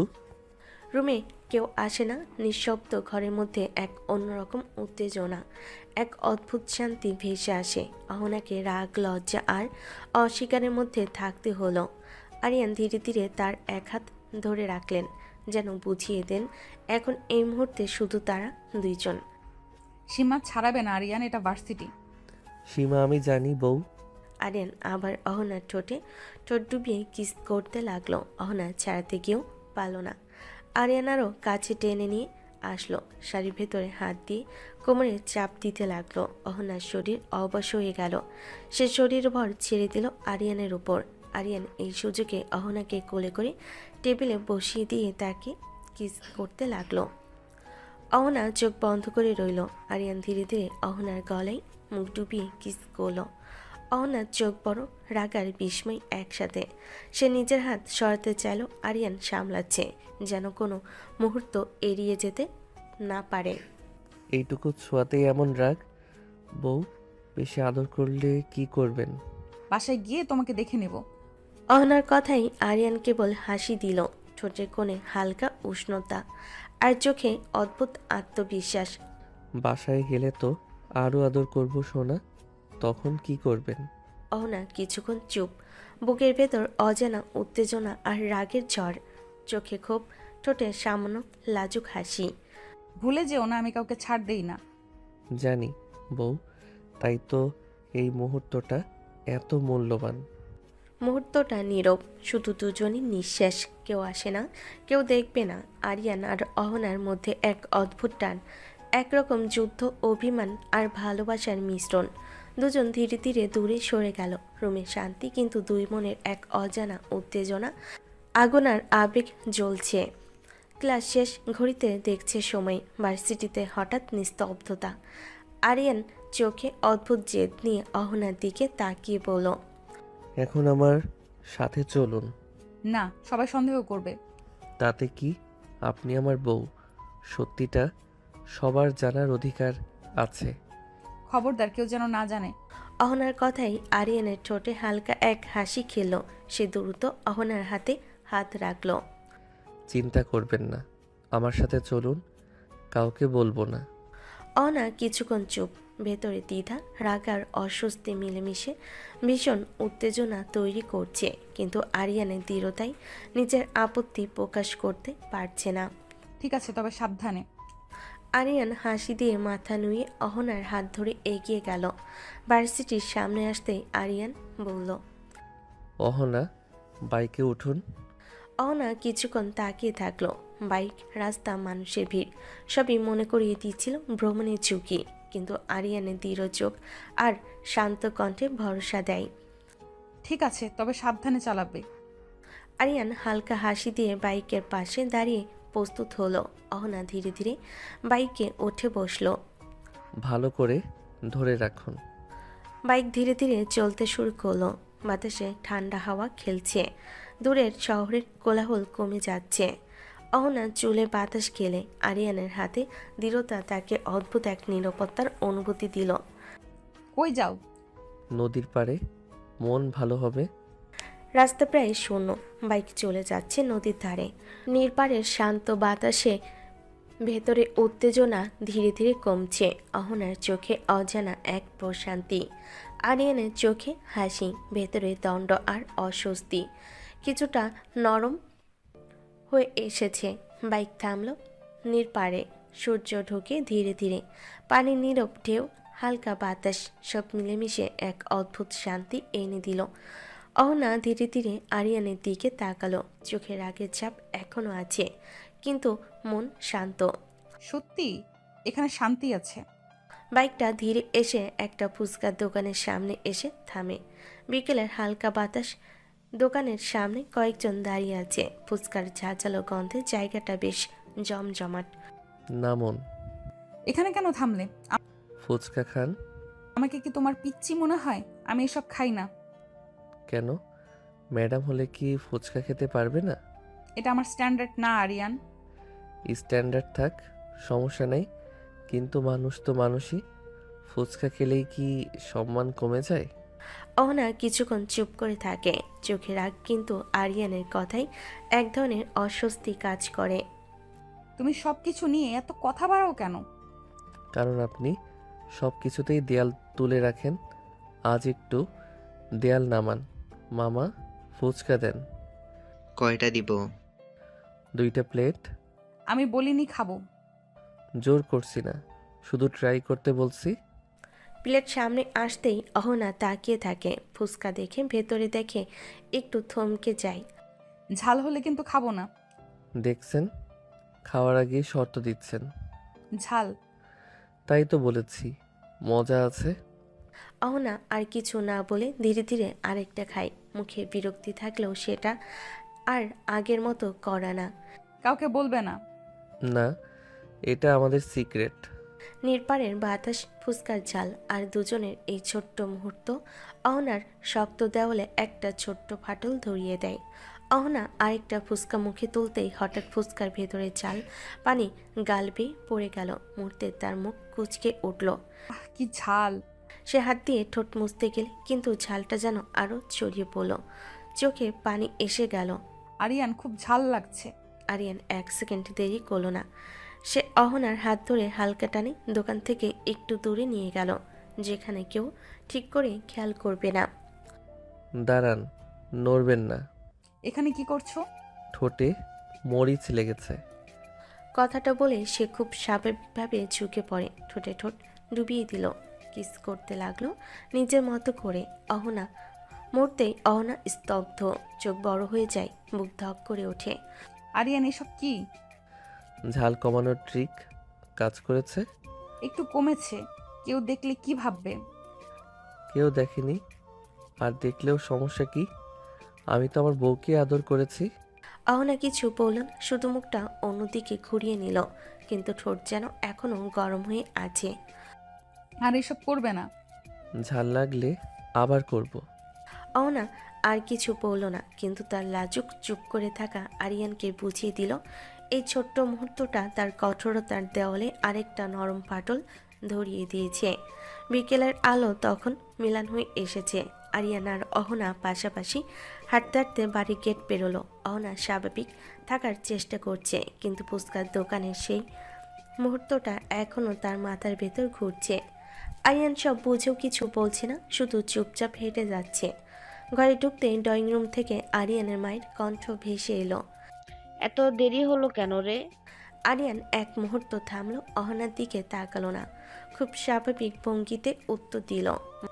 একটু কাজ ছিল মা। মা সন্দেহের চোখে দুজনের দিকে তাকালো। অহনার মুখটা অস্বাভাবিক লাল, চোখ নামানো। বুঝেছি, সারাদিন বাইরে ছিলি, দুজনে ফ্রেশ হয়ে আয়, তারপর একসাথে বসে খাওয়া যাবে। অহনা কিছু বলল না, শুধু মাথা নেড়ে সিঁড়ির দিকে হাঁটা দিল। আরিয়ান তার পেছনে পেছনে গেল। উপরে করিডরে সিঁড়ি ভাঙতে ভাঙতে অহনা হঠাৎ থেমে গেল। তোমার মা কিছু বুঝে ফেলেনি তো? মা সব বোঝে, কিন্তু কিছু বলে না। তুমি হাসছো কেন? কারণ আপনি টেনশনে থাকলে সুন্দর লাগে। অহনা চোখ রাঙিয়ে তাকালো, তারপর আর কিছু না বলে নিজের রুমের দিকে চলে গেল। বাথরুমের আয়নার সামনে দাঁড়িয়ে অহনা নিজের মুখের দিকে তাকালো, ঠোঁটের এক পাশে হাত রাখলো। সেখানে এখনো যেন হালকা উষ্ণতা লেগে আছে। কি যে করে বসে। রাগী ম্যাডাম, ধীরে ধীরে নরম হচ্ছেন। কিছুক্ষণ পর দুজনে ফ্রেশ হয়ে বেরিয়ে এলো। অহনা পরিপাটি গম্ভীর মুখে, কিন্তু আরিয়ান একদম স্বাভাবিক। এখন তো ঠিক লাগছে দুজনকেই, চলো বসো। অহনা চুপচাপ বসলো, আরিয়ান তার পাশে। তাদের মাঝে সামান্য দূরত্ব, কিন্তু অদ্ভুত এক নীরব টান। রাত অনেকটা নেমে এসেছে, বাড়িটা ধীরে ধীরে শান্ত হয়ে গেছে। ড্রয়িং রুমের এক পাশে হলুদ আলো জ্বলছে। অহনা সোফার এক কোণে বসে আছে চুপচাপ গম্ভীর। তার চোখে ক্লান্তি, কিন্তু তার চেয়েও বেশি ভেতরে অস্থিরতা। আরিয়ানের ভাবি 2 কাপ চা নিয়ে এসে অহনার পাশে বসে। অনেকক্ষণ সাধারণ গল্পের পর হঠাৎই ভাবির কণ্ঠটা একটু নরম হয়ে আসে। আচ্ছা অহনা, তোমার আর আরিয়ানের সত্যি করে বলো তো, আগে সম্পর্ক ছিল না? প্রশ্নটা শুনে অহনা চমকে ওঠে, চোখ বড় হয়ে যায়, কিছুক্ষণ কথা খুঁজে পায় না। কি বলছেন ভাবি? ও তো আমার ছাত্র, ওর সাথে আমার কিভাবে সম্পর্ক হবে? তাহলে এত কিছু কিভাবে হলো বলো তো? হঠাৎ বিয়ে, হঠাৎ সব সিদ্ধান্ত, এসব তো এমনি এমনি হয় না অহনা। অহনা চোখ নামিয়ে নেয়, আঙ্গুল দিয়ে চায়ের কাপের কিনারা ঘষতে থাকে। গলায় ধীরে ধীরে ভারী ভাব নেমে আসে। সবই অপ্রত্যাশিত ভাবি, কোনো কিছুই আমার হাতে ছিল না। কথাটা বলতে বলতে অহনার কণ্ঠে একটু কেঁপে ওঠে। সে দ্রুত নিজেকে সামলে নেয়। তাহলে তুমি কষ্ট পেয়েছো? কষ্ট পাওয়ার সময়টাও তখন ছিল না ভাবি। যেটা ঘটছিল সেটা মেনে নেওয়া ছাড়া আর কোনো উপায় ছিল না। ভাবি কিছুক্ষণ চুপ করে থাকে, অহনার দিকে তাকিয়ে থাকে গভীরভাবে। আর এখন এখন কি মনে হয় তোমার? এই প্রশ্নটার জন্য অহনা প্রস্তুত ছিল না। সে জানালার দিকে তাকায়। বাইরে অন্ধকার, দূরে কোথাও কুকুরের ডাক। এখন আমি শুধু চাই সবকিছু ঠিকঠাক চলুক, আর কিছু না। তখনই দূর থেকে আরিয়ানের হাসির শব্দ ভেসে আসে। অহনার চোখের পাতাটা অজান্তেই কেঁপে ওঠে। ভাবি সেটা লক্ষ্য করে, কিন্তু কিছু বলে না, শুধু মনে মনে অনেক কিছু বুঝে ফেলে। ঠিক আছে, তবে মনে রাখো, যেটা অপ্রত্যাশিত সেটাই অনেক সময় সবচেয়ে গভীর হয়ে যায়। অহনা কিছু বলে না, শুধু চুপচাপ বসে থাকে। তার ভেতরে অদ্ভুত এক দ্বন্দ্ব, রাগ, গমি, দায়িত্ব আর এমন কিছু অনুভূতি যেটার নাম দিতে সে এখনো ভয় পায়। রাতটা শান্ত, বারান্দায় দাঁড়িয়ে, বারান্দার নরম হাওয়া। অহনা বেলকুনি রেলিংয়ে ভর দিয়ে দাঁড়িয়ে আছে। দূরে শহরের আলো ঝিলমিল করছে। তার চোখে ক্লান্তি, বুকের ভেতর অদ্ভুত এক চাপা অস্থিরতা। হঠাৎ পেছন থেকে দুটো শক্ত কিন্তু যত্নশীল হাত তাকে জড়িয়ে ধরে। এত একা একা দাঁড়িয়ে আছো কেন? কথা বলার আগে আরিয়ান গলায় মুখ ডুবিয়ে হালকা একটা চুমু দেয়। অহনা চমকে ওঠে। আরিয়ান এসব কি? তোমাকে কিন্তু আমি এখনো মেনে নেইনি। আরিয়ান তাকে ছেড়ে দেয় না, বরং কণ্ঠটা আরো নরম হয়ে আসে। আরো কাছে এসে গলায় মুখ ডুবিয়ে কিস করে। ভালোবাসলে একাই মেনে নিতে হয় সোনা বউ, জোর করে কিছু চাই না, শুধু পাশে থাকতে চাই। অহনার বুকের ভেতরটা কেঁপে ওঠে। সে কথা বলতে চায়, কিন্তু শব্দ বের হয় না। চোখ নামিয়ে নেয়। তুমি খুব সহজ ভাবো সব কিছু। সহজ না, কিন্তু তোমাকে ছাড়া কঠিনও লাগে। কয়েক সেকেন্ড নীরবতা, বাতাসে শুধু রাতের শব্দ। হঠাৎ আরিয়ান আলতো করে অহনাকে কোলে তুলে নেয়। ভরসা রাখো, আমি আছি। সে তাকে ঘরের ভেতর নিয়ে আসে, বিছানায় আলতো করে শুয়ে দেয়। আলোটা মিলান, চারপাশে শান্তি। আরিয়ান পাশে বসে কপালে আলতো হাত বুলিয়ে দেয়। অহনা চোখ বন্ধ করে রাখে। রাগ আছে, দ্বিধা আছে, তবুও কোথাও এক টুকরো নির্ভরতা। আরিয়ান নামাও আমাকে, আমি সহজে মানবো না আরিয়ান। জানি, তাই তো ধীরে ধীরে তোমার মন জয় করব। আরিয়ান তার কপালে হালকা চুমু দেয়। কোনো তাড়াহুড়ো নেই, শুধু নীরব যত্ন, নিরাপত্তার অনুভূতি। বাইরে রাত আরও গভীর হয়, আর ভেতরে দুজন মানুষের মাঝখানে জন্ম নেয় এক নিঃশব্দ প্রতিশ্রুতি। গভীর রাত, ঘরের আলো নিভে গেছে অনেক আগেই। বাইরের নিস্তব্ধতা, শুধু মাঝে মধ্যে দূরে গাড়ির শব্দ। অহনা ঘুমিয়ে আছে ভেবে আরিয়ান আস্তে করে বিছানা ছেড়ে উঠে দাঁড়ায়। সে বারান্দার দিকে না গিয়ে সরাসরি ঘরের এক কোণে দাঁড়িয়ে ফোন কানে তোলে। কণ্ঠটা আর আগের মতো নরম নেই, গম্ভীর। হ্যাঁ, ঠিক আছে, আপনাদের টাকা পেয়ে যাবেন, কিন্তু একটা কথা পরিষ্কার করে বলি, কেউ যেন কিছু জানতে না পারে। ফোনের ওপাশ থেকে কি বলা হচ্ছে বোঝা যায় না। আরিয়ানের চোখ গাঢ় হয়ে ওঠে। না, এখন নয়, সময় হলে আমি নিজেই জানাবো। এই ব্যাপারটা এখানেই শেষ থাকুক। হ্যাঁ, ঝুঁকি আমি নেব, কিন্তু অহনাকে না, এই কথাটা বাদ দিন। ফোন কেটে যায়। আরিয়ান একটা দীর্ঘশ্বাস ফেলে। ঠিক তখনই পিছন থেকে শান্ত কিন্তু তীক্ষ্ণ একটা কণ্ঠ ভেসে আসে। কে কি জানতে পারবে আরিয়ান? আরিয়ান চমকে ঘুরে দাঁড়ায়, দেখে অহনা বিছানায় বসে আছে। চোখে ঘুম নেই, আছে প্রশ্ন। তুমি জেগে আছো? ফোনের শব্দে ঘুম ভাঙছে। এখন বলো, কি লুকাচ্ছ তুমি? আরিয়ান কিছুক্ষণ চুপ করে থাকে, মুখের ভাব বদলে যায়।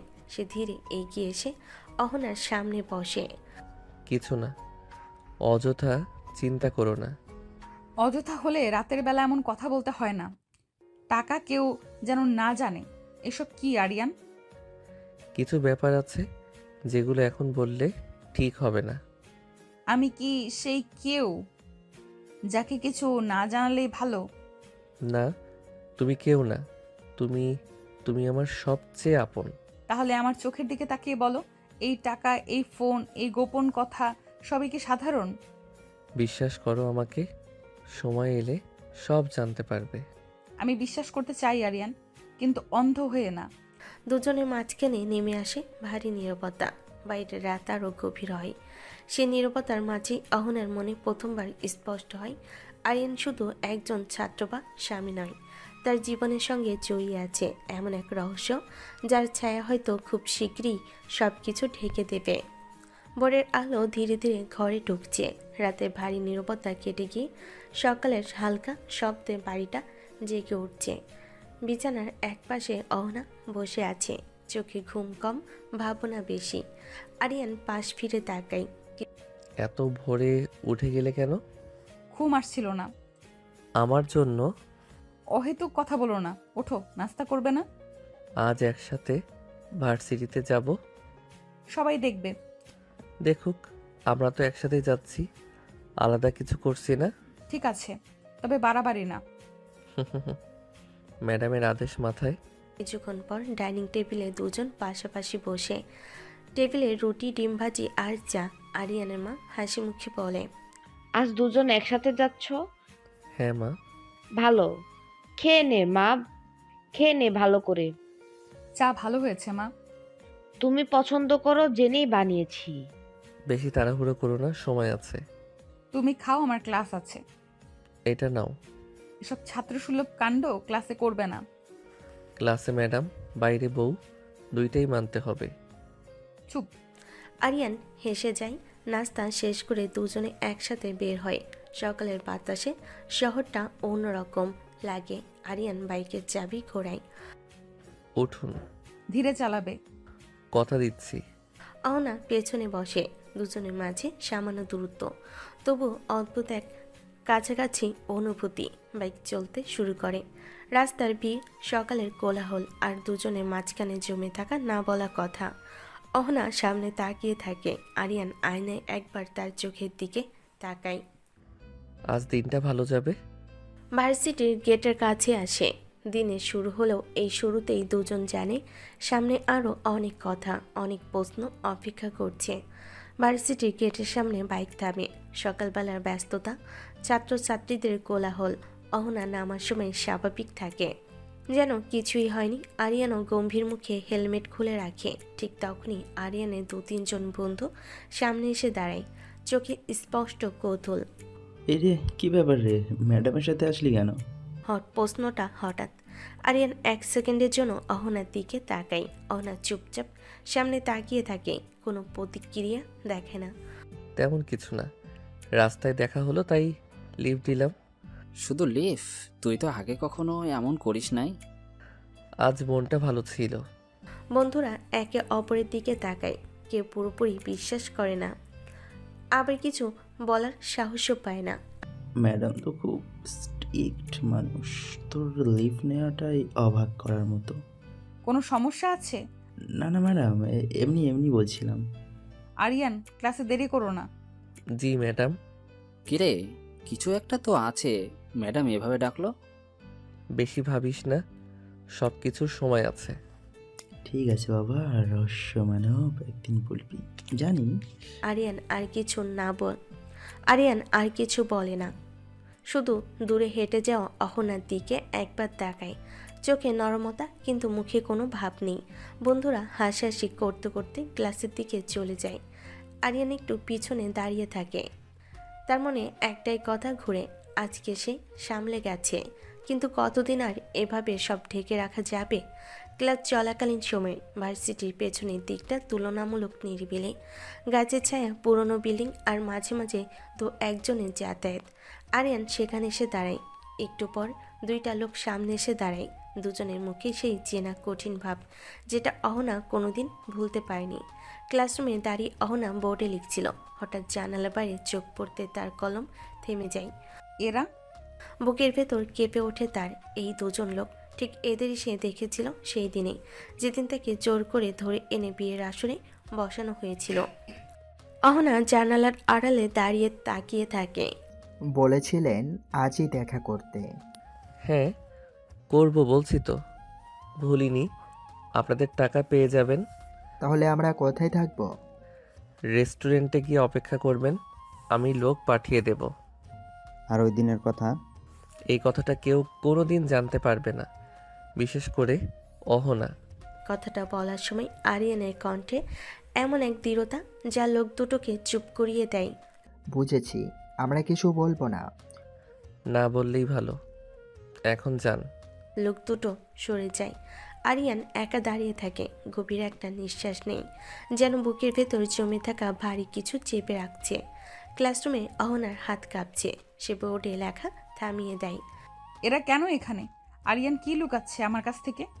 তার চোখে ভেসে ওঠে সেই দিনের দৃশ্য, হাত পা চেপে ধরা, ভয়, অসাধ্য, আর ঠিক সেই মুখগুলো। ক্লাস শেষের ঘন্টা বাজে, ছাত্রছাত্রীরা বের হতে শুরু করে। অহনা জানালার দিকে আর তাকায় না, কিন্তু সন্দেহটা তার সঙ্গে সঙ্গে বেরিয়ে আসে। বাইরে আরিয়ান দাঁড়িয়ে আছে। অহনা তাকে দেখেও কিছু বলে না, শুধু চোখে একরাশ প্রশ্ন নিয়ে সামনে এগিয়ে যায়। ক্লাস শেষ? হ্যাঁ। 2জন পাশাপাশি হাঁটে, কিন্তু মাঝখানে দূরত্বটা আজ একটু বেশি। অহনার মনে শুধু একটাই প্রশ্ন ঘুরপাক খায়, যে লোকগুলো তার জীবনের সবচেয়ে ভয়ঙ্কর দিনের সাক্ষী, তারা আজ কেন আবার আরিয়ানের পাশে? ভার্সিটি থেকে ফেরার পথে 2জন পাশাপাশি হাঁটছে, চারপাশে মানুষের ভিড়, কিন্তু অহনার ভেতরটা অদ্ভুতভাবে ফাঁকা।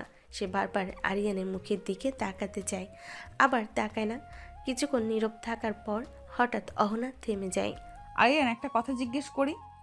বলুন। সেদিনের কথা মনে আছে, যেদিন আমরা ওই বাড়িতে আটকে পড়েছিলাম? হ্যাঁ মনে আছে। আমরা তো কাউকে ডাকিনি, কেউ কি আমাদের দেখেনি? তাহলে হঠাৎ এতগুলো লোক চলে এলো কিভাবে? আমাদের প্রেমিক প্রেমিকা ভেবে জোর করে বিয়ে দিয়ে দিল, ব্যাপারটা গোলমেলে না? আর এসব পুরনো কথা না বলাই ভালো, সব শেষ হয়ে গেছে। শেষ হয়ে গেছে বলে কি প্রশ্নগুলো শেষ হয়ে যায়? আমার মনে হচ্ছে কেউ ইচ্ছে করে আমাদের বিয়ে দিয়েছে। কথাটা যেন বজ্রপাতের মতো লাগে। আরিয়ানের বুকের ভেতরটা কেঁপে ওঠে, হাতের মুঠো শক্ত হয়ে যায়। এসব কি বলছেন আপনি? আমি ভয় পাচ্ছি না আরিয়ান, আমি শুধু সত্যটা বুঝতে চাই। আরিয়ান কথা বলতে পারে না, চোখ নামিয়ে নেয়। ভেতরে ভেতরে একটা অজানা আতঙ্ক ছড়িয়ে পড়ে। সে জানে অহনা ঠিক পথেই হাঁটছে, আর এই প্রশ্নগুলোর উত্তর বেরোলে সবকিছু আর আগের মতো থাকবে না। তুমি সেদিন খুব তাড়াতাড়ি সব মেনে নিয়েছিলে। কখনো কি ভেবেছো ওই লোকগুলো এত নিশ্চিত ছিল কেন? আপনি বেশি ভাবছেন। আর তুমি কম বলছো। দুজনের মাঝে আবার নেমে আসে নীরবতা, কিন্তু এই নীরবতা আগের মতো শান্ত না। এতে আছে প্রশ্ন, ভয় আর চাপা সত্য। আরিয়ান মনে মনে সিদ্ধান্ত নেয়, এই রহস্য তাকে যতই জ্বালাক, অহনাকে সে এখনই সব জানতে দেবে না। আর অহনা বুঝে যায় যে বিয়েটা সে দুর্ঘটনা ভেবেছিল, তার পেছনে লুকিয়ে আছে গভীর কোনো ষড়যন্ত্র। রাতের বাতাসে ছাদের দিকটা শান্ত, কিন্তু চাঁদ কেবল অর্ধেক মুখ দেখাচ্ছে। অহনা ছাদে এসেছে, হালকা নীরবতায় বসে। পাশের দোলনায় বসেছে তার ভাবি। বাতাসে মৃদু ঠান্ডা, দুজনেই মাঝে হালকা চাপা অদ্ভুত নীরবতা। আচ্ছা না, তোমাদের বিয়ে কিভাবে হলো? আমরা তো কিছুই জানি না। আরিয়ান তো শুধু রাতে তোমাকে সাথে নিয়ে বাড়ি এসেছে। কিভাবে, কখন, কিছুই জানি না। ঠিক আছে ভাবি, শুনুন। অহনা ধীরে কথা বলতে শুরু করে, মনে করে সেই দিন কি ঘটেছিল। ওই দিন আরিয়ান আমাকে লিফট দিয়েছে। বৃষ্টি ঝরছিল ঝড়ের মতো। আমি বাইরেও গিয়েছি, কিন্তু গাড়ি রিক্সা কিছুই পাওয়া যাচ্ছিল না। হঠাৎ আমাদের সামনে এত বড় গাছ ভেঙে পড়ে। আরিয়ান তখন বাইকে ছিল। বাইকটা গাছের সঙ্গে ধাক্কা খেয়ে খুব ক্ষতিগ্রস্ত হয়েছে। স্টার্ট হচ্ছিল না, চলছিল না। আমরা তখন দেখলাম পাশেই একটা পুরাতন বাড়ি আছে। নিঃশ্বাসে সেই দিনের গন্ধ ফিরে আসে। বাতাস ভিজে কাপড়, বজ্রপাতের দূর দূরান্ত শব্দ, আর ধ্বংসপ্রাপ্ত গাছের ভাঙ্গা কাণ্ড। আমরা সেখানে উঠে যাই। বহু ঘর ছিল, পুরনো, ভেজা, কিন্তু আমরা নিরাপদ ছিলাম। ঝড় বৃষ্টির আওয়াজ এমন করছিল যেন পুরো বিশ্ব থেমে গেছে। আমরা একসাথে বসেছিলাম, কেবল নিঃশ্বাস নিয়েছি, কথা হয়নি। কেননা আশেপাশে এত গর্জন। সেদিন আমরা একে অপরের কাছে ছিলাম। হঠাৎ যে কয়েকটা লোক এসে আমাদের বাজে কাজ করছি বলে বলতে থাকে। আমরা কেউ প্রস্তুত ছিলাম না সেজন্য। তারপর তারা আমাদের বিয়ের জন্য বাধ্য করতে থাকে। আর কিছুই মনে নেই, শুধু সেই ভয় আর ঝড়ের মধ্যে নিরাপদ থাকার অনুভূতি। এইভাবেই বিয়ে হয়ে গেছে ভাবি। কেউ বোঝার আগেই আমাদের জন্য জোর করেই বা অনিচ্ছাকৃতভাবে হয়ে গেছে। আহা, তাই কি? তোমরা দুজন ঝড়ের মধ্যে আটকা পড়ে এভাবে বিয়ে হয়ে গেছে? হ্যাঁ ভাবি, সেই রাতটা ভুলে যাওয়া যায় না। সবই এক অপ্রত্যাশিত মুহূর্তে ঘটেছিল। জানি না কিভাবে লোকগুলো এমনভাবে বিয়ে দিয়ে দিল। তাহলে সবই ঘটেছে তোমাদের নিজেদের অমতে। কিন্তু মনে রাখো, সত্যিটা একদিন বেরোবে। তাই যেন হয় ভাবি। রাত গভীর, ঘরের আলো নরম। অহনা ঘরে প্রবেশ করতেই আরিয়ান তার পাশে এসে দাঁড়ায়, চোখে অল্প হাসি আর মুখে একটু জিদ। এত রাত পর্যন্ত কই ছিলে সোনা? ভাবির সাথে গল্প করছিলাম আরিয়ান। আরিয়ান অহনার দিকে এগিয়ে আসে, হঠাৎ পিছন থেকে জড়িয়ে ধরে তার গলায় মুখ ডুবিয়ে কিস করে, চোখের ঝলক, মাঝে মাঝে আদরের একটু খুনসুটি মিশিয়ে। ভাবিকে সময় না দিয়ে আমাকে সময় দাও ম্যাডাম। স্বামীর দিকটাও একটু দেখো।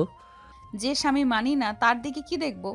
মানবে সোনা, আদর পেলেই বুঝতে পারবে তোমার স্বামী কি জিনিস। অহনা লজ্জায় চুপ, গাল লাল, কিন্তু ভেতরে মনটা কেঁপে ওঠে। আরিয়ান তার কোমর আঁকড়ে ধরে আদর করে, ঠোঁটের কাছে হালকা চুমু দেয়।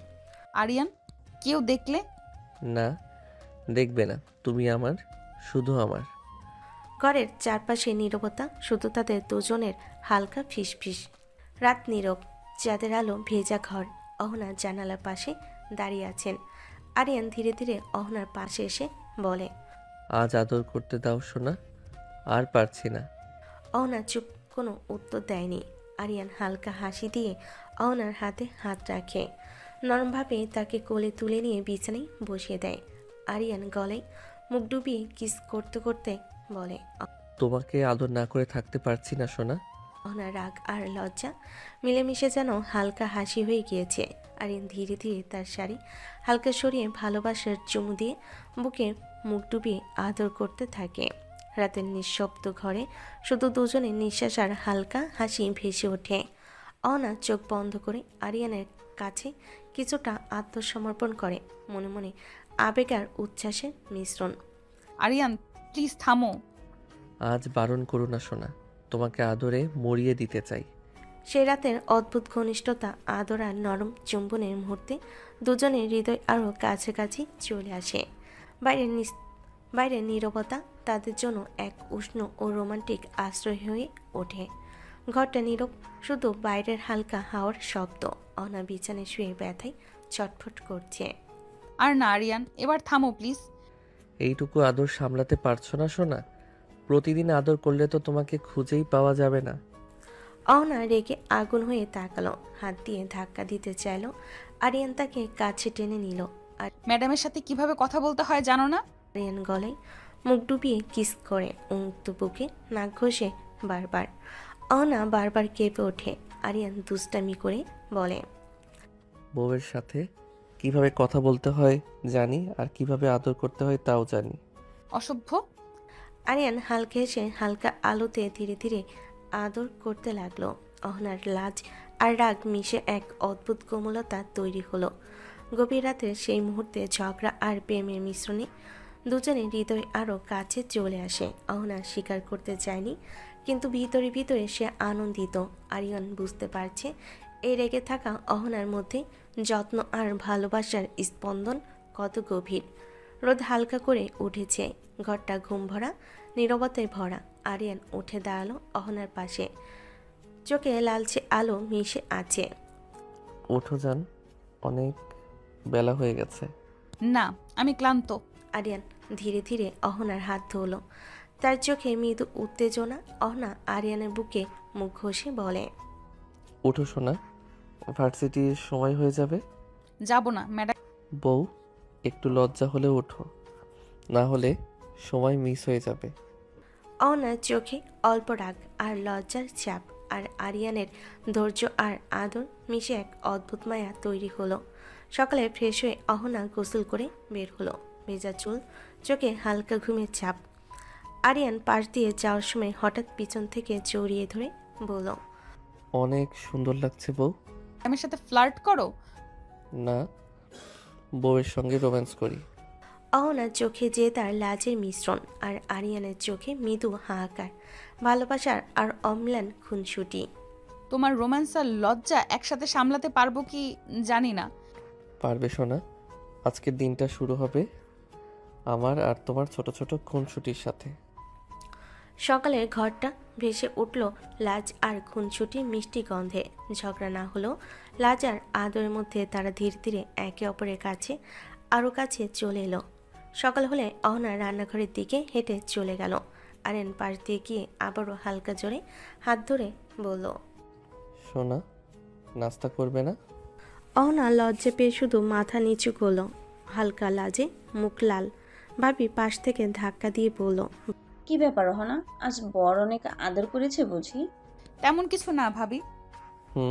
বউকে আদর না করলে তো দিনটা শুরু হবে না ভাবি। ভাবি একটু চমকে তাকালো, হাসি আর কৌতূহল মিশে গেল চোখে। অহনা লাজে হেসে ফেল, আর আরিয়ান আবার ধীরে ধীরে ওর হাতে হাত মেলালো। শুক্রবার সকালে অহনা রান্নাঘরে প্রবেশ করলো। ভাবি আর মা ইতিমধ্যে রান্নার কাজে ব্যস্ত। আজ তো শুক্রবার, একটু ভালো করে রান্না করি, সবাই মজা করে খাবে। অহনা, তুমি কি ঝাল ঝাল কিছু করতে পারো? চেষ্টা করি ভাবি। অহনা, আলু কেটে দাও। হ্যাঁ মা। আজ দেখবো অহনা কেমন ঝাল খেতে পারে। অহনা লাজে হেসে ফেল। মার ভাবি হাসতে হাসতে নিজেদের কাজে মন দিল। কেন মা, সবার মন মতো করেন? না মা, আজ তোমার পছন্দের রান্নাই হবে। তাহলে আমি কিছু রান্না করব মা। ঠিক আছে, তাহলে মাংসটা করো। আচ্ছা মা। দুপুরে সূর্যের আলো বাড়ির ভেতর ঢুকেছে। রান্নাঘর থেকে সুগন্ধি মিষ্টি মশলাদার খাবারের সুবাস টেবিলের কোণে পৌঁছেছে। সবে টেবিলে বসে মুখে হালকা হাসি নিয়ে খাবার দেখছে। মাংসটা দারুণ স্বাদ হয়েছে। কে রান্না করেছে এইটা? অহনা করেছে। অসাধারণ স্বাদ হয়েছে ছোট বৌমা। অহনা লাজুক হলো গর্বিত লাগছে তার রান্নার প্রশংসা পেয়ে, আর সবাই খাবারের স্বাদে মুগ্ধ হয়ে যাচ্ছে। হ্যাঁ, সত্যি দারুণ হয়েছে। আজ সবাই সত্যি করে খাচ্ছে। খাবার টেবিলে হাসি, ছোটোখাটো খুনসুটি আর মিষ্টি কথার মধ্যে পুরো দুপুরটা আনন্দে ভরে উঠল। কখনো কেউ ছোট গল্প বলছে, কেউ কেউ একে অপরকে মজা করে খোঁচা দিচ্ছে। অহনা নিজের লাজ আর আনন্দকে মিলিয়ে পুরো পরিবেশ উপভোগ করছে। দুপুরে খাবারের পর সবাই নিজের কাজে ব্যস্ত, আর অহনা রুমে এসে একটু বিশ্রাম নিচ্ছিল। ঠিক তখনই আরিয়ান ধীরে ধীরে রুমে প্রবেশ করলো। আরিয়ান হালকা হেসে অহনার পেছন থেকে জড়িয়ে ধরে বলে, সোনা, এত ভালো রান্না করো জানতাম না তো। জেনে লাভ কি, খেয়ে দেখতে হয়। আরিয়ান হালকা চ্যালেঞ্জিং চোখে তাকিয়ে আরেকবার অহনার কাছে গিয়ে গলায় মুখ ডুবিয়ে কিস করতে লাগলো। অহনা লাজ আর রাগের মিশ্রণ অনুভূতি মুহূর্তেই চারপাশ ভরিয়ে দিল। সোনা, তোমাকে আদর না করে থাকতে পারছি না। আরিয়ান তারপর ধীরে ধীরে অহনাকে কোলে তুলে বিছানায় শুয়ে দিল। অহনার লজ্জায় রাঙা হয়ে উঠল মুহূর্তে। আরিয়ান, এইভাবে আর না। কিন্তু আরিয়ান থামতে চাইছিল না। সে জানে কখনো কখনো সাহসীভাবে প্রেম প্রকাশ করতে হয়। বিছানার উপর হালকা আলতো ছোঁয়া আর আদর পুরো রুমে যেন এক মিষ্টি অনুভূতির আবরণ গড়ে উঠল। সন্ধ্যার নীরবতা ছাপিয়ে হঠাৎ আরিয়ানের ফোন বেজে উঠল। সে ফোন হাতে নিয়ে বেলকনিতে চলে গেল। বাতাসে হালকা ঠান্ডা, আর অহনা রুমে দাঁড়িয়ে তাকিয়ে আছে। হ্যাঁ, ঠিক আছে, আপনারা বসুন, আমি আসছি। কই যাচ্ছ এই অন্ধকারে? একটু দরকার আছে সোনা, তুমি এখানে একটু থাকো, আমি একটু পরে আসছি। অহনা কিছুক্ষণ চুপ করে বেলকনিতে দাঁড়িয়ে থাকে। মনে মনে চিন্তা করে আরিয়ানের এই হঠাৎ বের হওয়ার কারণ কি হতে পারে। বাতাসে তার হালকা দম ধরে থাকা উত্তেজনা আর কৌতূহল মিশে এক অদ্ভুত অনুভূতি তৈরি করলো। ঠিক আছে, থাকবো, সাবধানে যেও। আরিয়ান তখন তাড়াহুড়ো ছাড়াই ফোনে কথাবার্তা শেষ করে বেরিয়ে গেল। অহনা তার নিঃশ্বাস নিয়ন্ত্রণ করে একটু দূরে দাঁড়িয়ে রইল আর মনে মনে ভাবল, আরিয়ান কি সত্যিই কিছু লুকাচ্ছে? রাত অনেক গভীর, বাড়ির বাইরে নীরবতা, শুধু দূরে গাড়ির শব্দ। আর নির্দিষ্ট জায়গায় এসে দাঁড়ায়। রাস্তার পাশে একটা আধা অন্ধকারের জায়গায় আগে অপেক্ষা করছে সেই দুজন লোক, যাদের মুখ অহনার অচেনা নয়। দেরি করলেন যে ভাই সাহেব? বেশি কথা না, এই নেন টাকা। পকেট থেকে টাকা বের করে সামনে ছুড়ে দেয়। লোকটা গুনে দেখে 2 লাখ টাকা। কথা ছিল 2 লাখ, এর বেশি 1 টাকাও না। আর একটা কথা, অহনা যেন কিছুই না জানে। জানবে না, এটা তো আমরা নিশ্চিত করতে পারি না। মানে? যখন টাকা চাইবো তখনই দিতে হবে, না দিলে। এসব কি বলছেন? 2 লাখই কন্ট্রাক্ট হয়েছিল। তো কি হয়েছে? মেয়েটা যদি একদিন জানে এই বিয়েটা আপনার সাজানো নাটক, তখন কি হবে ভাবছেন? আরিয়ানের বুকের ভেতরটা কেঁপে ওঠে, কপালে ঘাম জমে, রাগে গা কাঁপছে, জ্বলছে। সে রাগী কণ্ঠে বলল, আপনারা আমাকে ব্ল্যাকমেল করছেন? ব্ল্যাকমেল না, নিরাপত্তা বলুন। এসব করলে ভালো হবে না। ভালো মন্দ তখন ভাবতে হয় ভাই, না দিলে সব বলে দেব।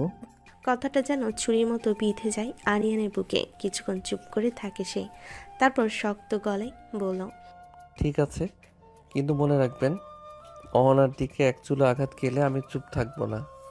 আমরা শুধু টাকা চাই, বাকিটা আপনার ভাগ্য। আরিয়ান আর এক মুহূর্ত দাঁড়ায় না, দ্রুত সেখান থেকে সরে যায়। কিন্তু তার মাথার ভেতর একটাই চিন্তা ঘুরছে, অহনা যদি সব জেনে যায় তাহলে কি হবে। রাত অনেকটা গড়িয়ে গেছে। ঘরে ঢুকতে আরিয়ান দেখে অহনা চুপচাপ বসে আছে। মুখে কোনো অভিমান নেই, আবার স্বাভাবিকও না। এক ধরনের নীরবতা ঘরের ভেতর জমে আছে। এখনো জেগে আছো? অহনা কোনো উত্তর দেয় না, জানালার দিকে তাকিয়ে থাকে। আরিয়ান কিছু না বলে তার কাছে গিয়ে পেছন থেকে জড়িয়ে ধরে। এত চুপ কেন ম্যাডাম? অহনা একটু নড়ে, কিন্তু সরে না। আরিয়ান গাল ছুঁয়ে দেয়, কপালে হালকা চুমু খায়। রাগ করেছো? অহনা চুপ করে থাকে। আরিয়ান বুঝে যায় এই চুপটাই অনেক কিছু বলছে। সে অহনাকে সামনে ঘুরিয়ে নেয়। দেখো, এভাবে চুপ থাকলে আমার বেশি খারাপ লাগে। তুমি কোথায় গিয়েছিলে? বন্ধু ডেকেছিল তাই গেছিলাম। এত রাতে? হ্যাঁ, একটু দরকার ছিল। অহনা আর কিছু বলে না, শুধু দীর্ঘশ্বাস ফেলে। আরিয়ান আবার তাকে কাছে টেনে নেয়। বিশ্বাস করো, আমি তোমার কোনো ক্ষতি চাই না। জানি না, কিন্তু কিছু নীরবতা ভয় ধরায়। আরিয়ান আর কথা বাড়ে না, শুধু জড়িয়ে ধরে রাখে, যেন সে নীরবতার ভেতরেও সে পাশে আছে এইটুকু বিশ্বাস দিতে চাই। দেখতে দেখতে 1 মাস কেটে গেছে। সময়টা যেন নীরবে অনেক কিছু বদলে দিয়েছে। যে অহনা একসময় দ্বিধা আর প্রশ্নে ভরে ছিল, আজ সে অনেক শান্ত। আরিয়ান আর অহনার সম্পর্কটা ধীরে ধীরে গভীর হয়েছে। ঝগড়া হয়েছে, অভিমান হয়েছে, আবার ভালোবাসাও বেড়েছে। ঘরের ভেতর এখন আর অস্বস্তি নেই। একসাথে চা খাওয়া, রাত জেগে কথা বলা, ভার্সিটিতে যাওয়া, আগে ছোট ছোট খুনসুটি, সব কিছুতেই একটা আপন ভাব চলে এসেছে। কিন্তু একটা বিষয় এখনও একই রয়ে গেছে, ভার্সিটিতে কেউ কিছু জানে না। আজ সকালটা অহনার কাছে একটু আলাদা। আয়নায় নিজের দিকে তাকিয়ে সে গভীর শ্বাস নেয়। আর লুকিয়ে রাখবো না, এবার বলতেই হবে। কি ভাবছো ম্যাডাম? এত সিরিয়াস লাগছে কেন? আরিয়ান, আজ আমি ভার্সিটিতে একটা কথা জানাতে চাই। কি কথা? আমাদের কথা, আর লুকিয়ে রাখতে চাই না। ভয় পাচ্ছ? হ্যাঁ, কিন্তু ভয় থেকে বড় হয়ে গেছে একটা দায়িত্ব। আমি তোমার সাথে আছি, যাই বলো, যেভাবেই বলো। ক্যাম্পাসে ঢুকতেই পরিচিত সব মুখ, ছাত্রছাত্রীদের কোলাহল, সহকর্মী ম্যাডামের ব্যস্ততা, সব আগের মতোই। কিন্তু অহনার বুকের ভেতর আজ অন্যরকম চাপ। একজন সহকর্মী এগিয়ে আসে। আরে অহনা, আজ তোমাকে কেমন জানি আলাদা লাগছে। হয়তো আজ একটা সত্য বলার দিন। কি সত্য? অহনার ক্লাসের দিকে তাকাই। দূরে আরিয়ান বন্ধুদের সাথে দাঁড়িয়ে। চোকাচুকি হতেই আরিয়ান মাথা নেড়ে বলে, বলতে পারো। অহনা গভীর শ্বাস নেয়। ভয় আছে, কিন্তু পেছনে ফেরার ইচ্ছে নেই। এই সম্পর্কটা শুধু গোপন গল্প হয়ে থাকবে না, এটা আমার জীবন, আমার সত্য।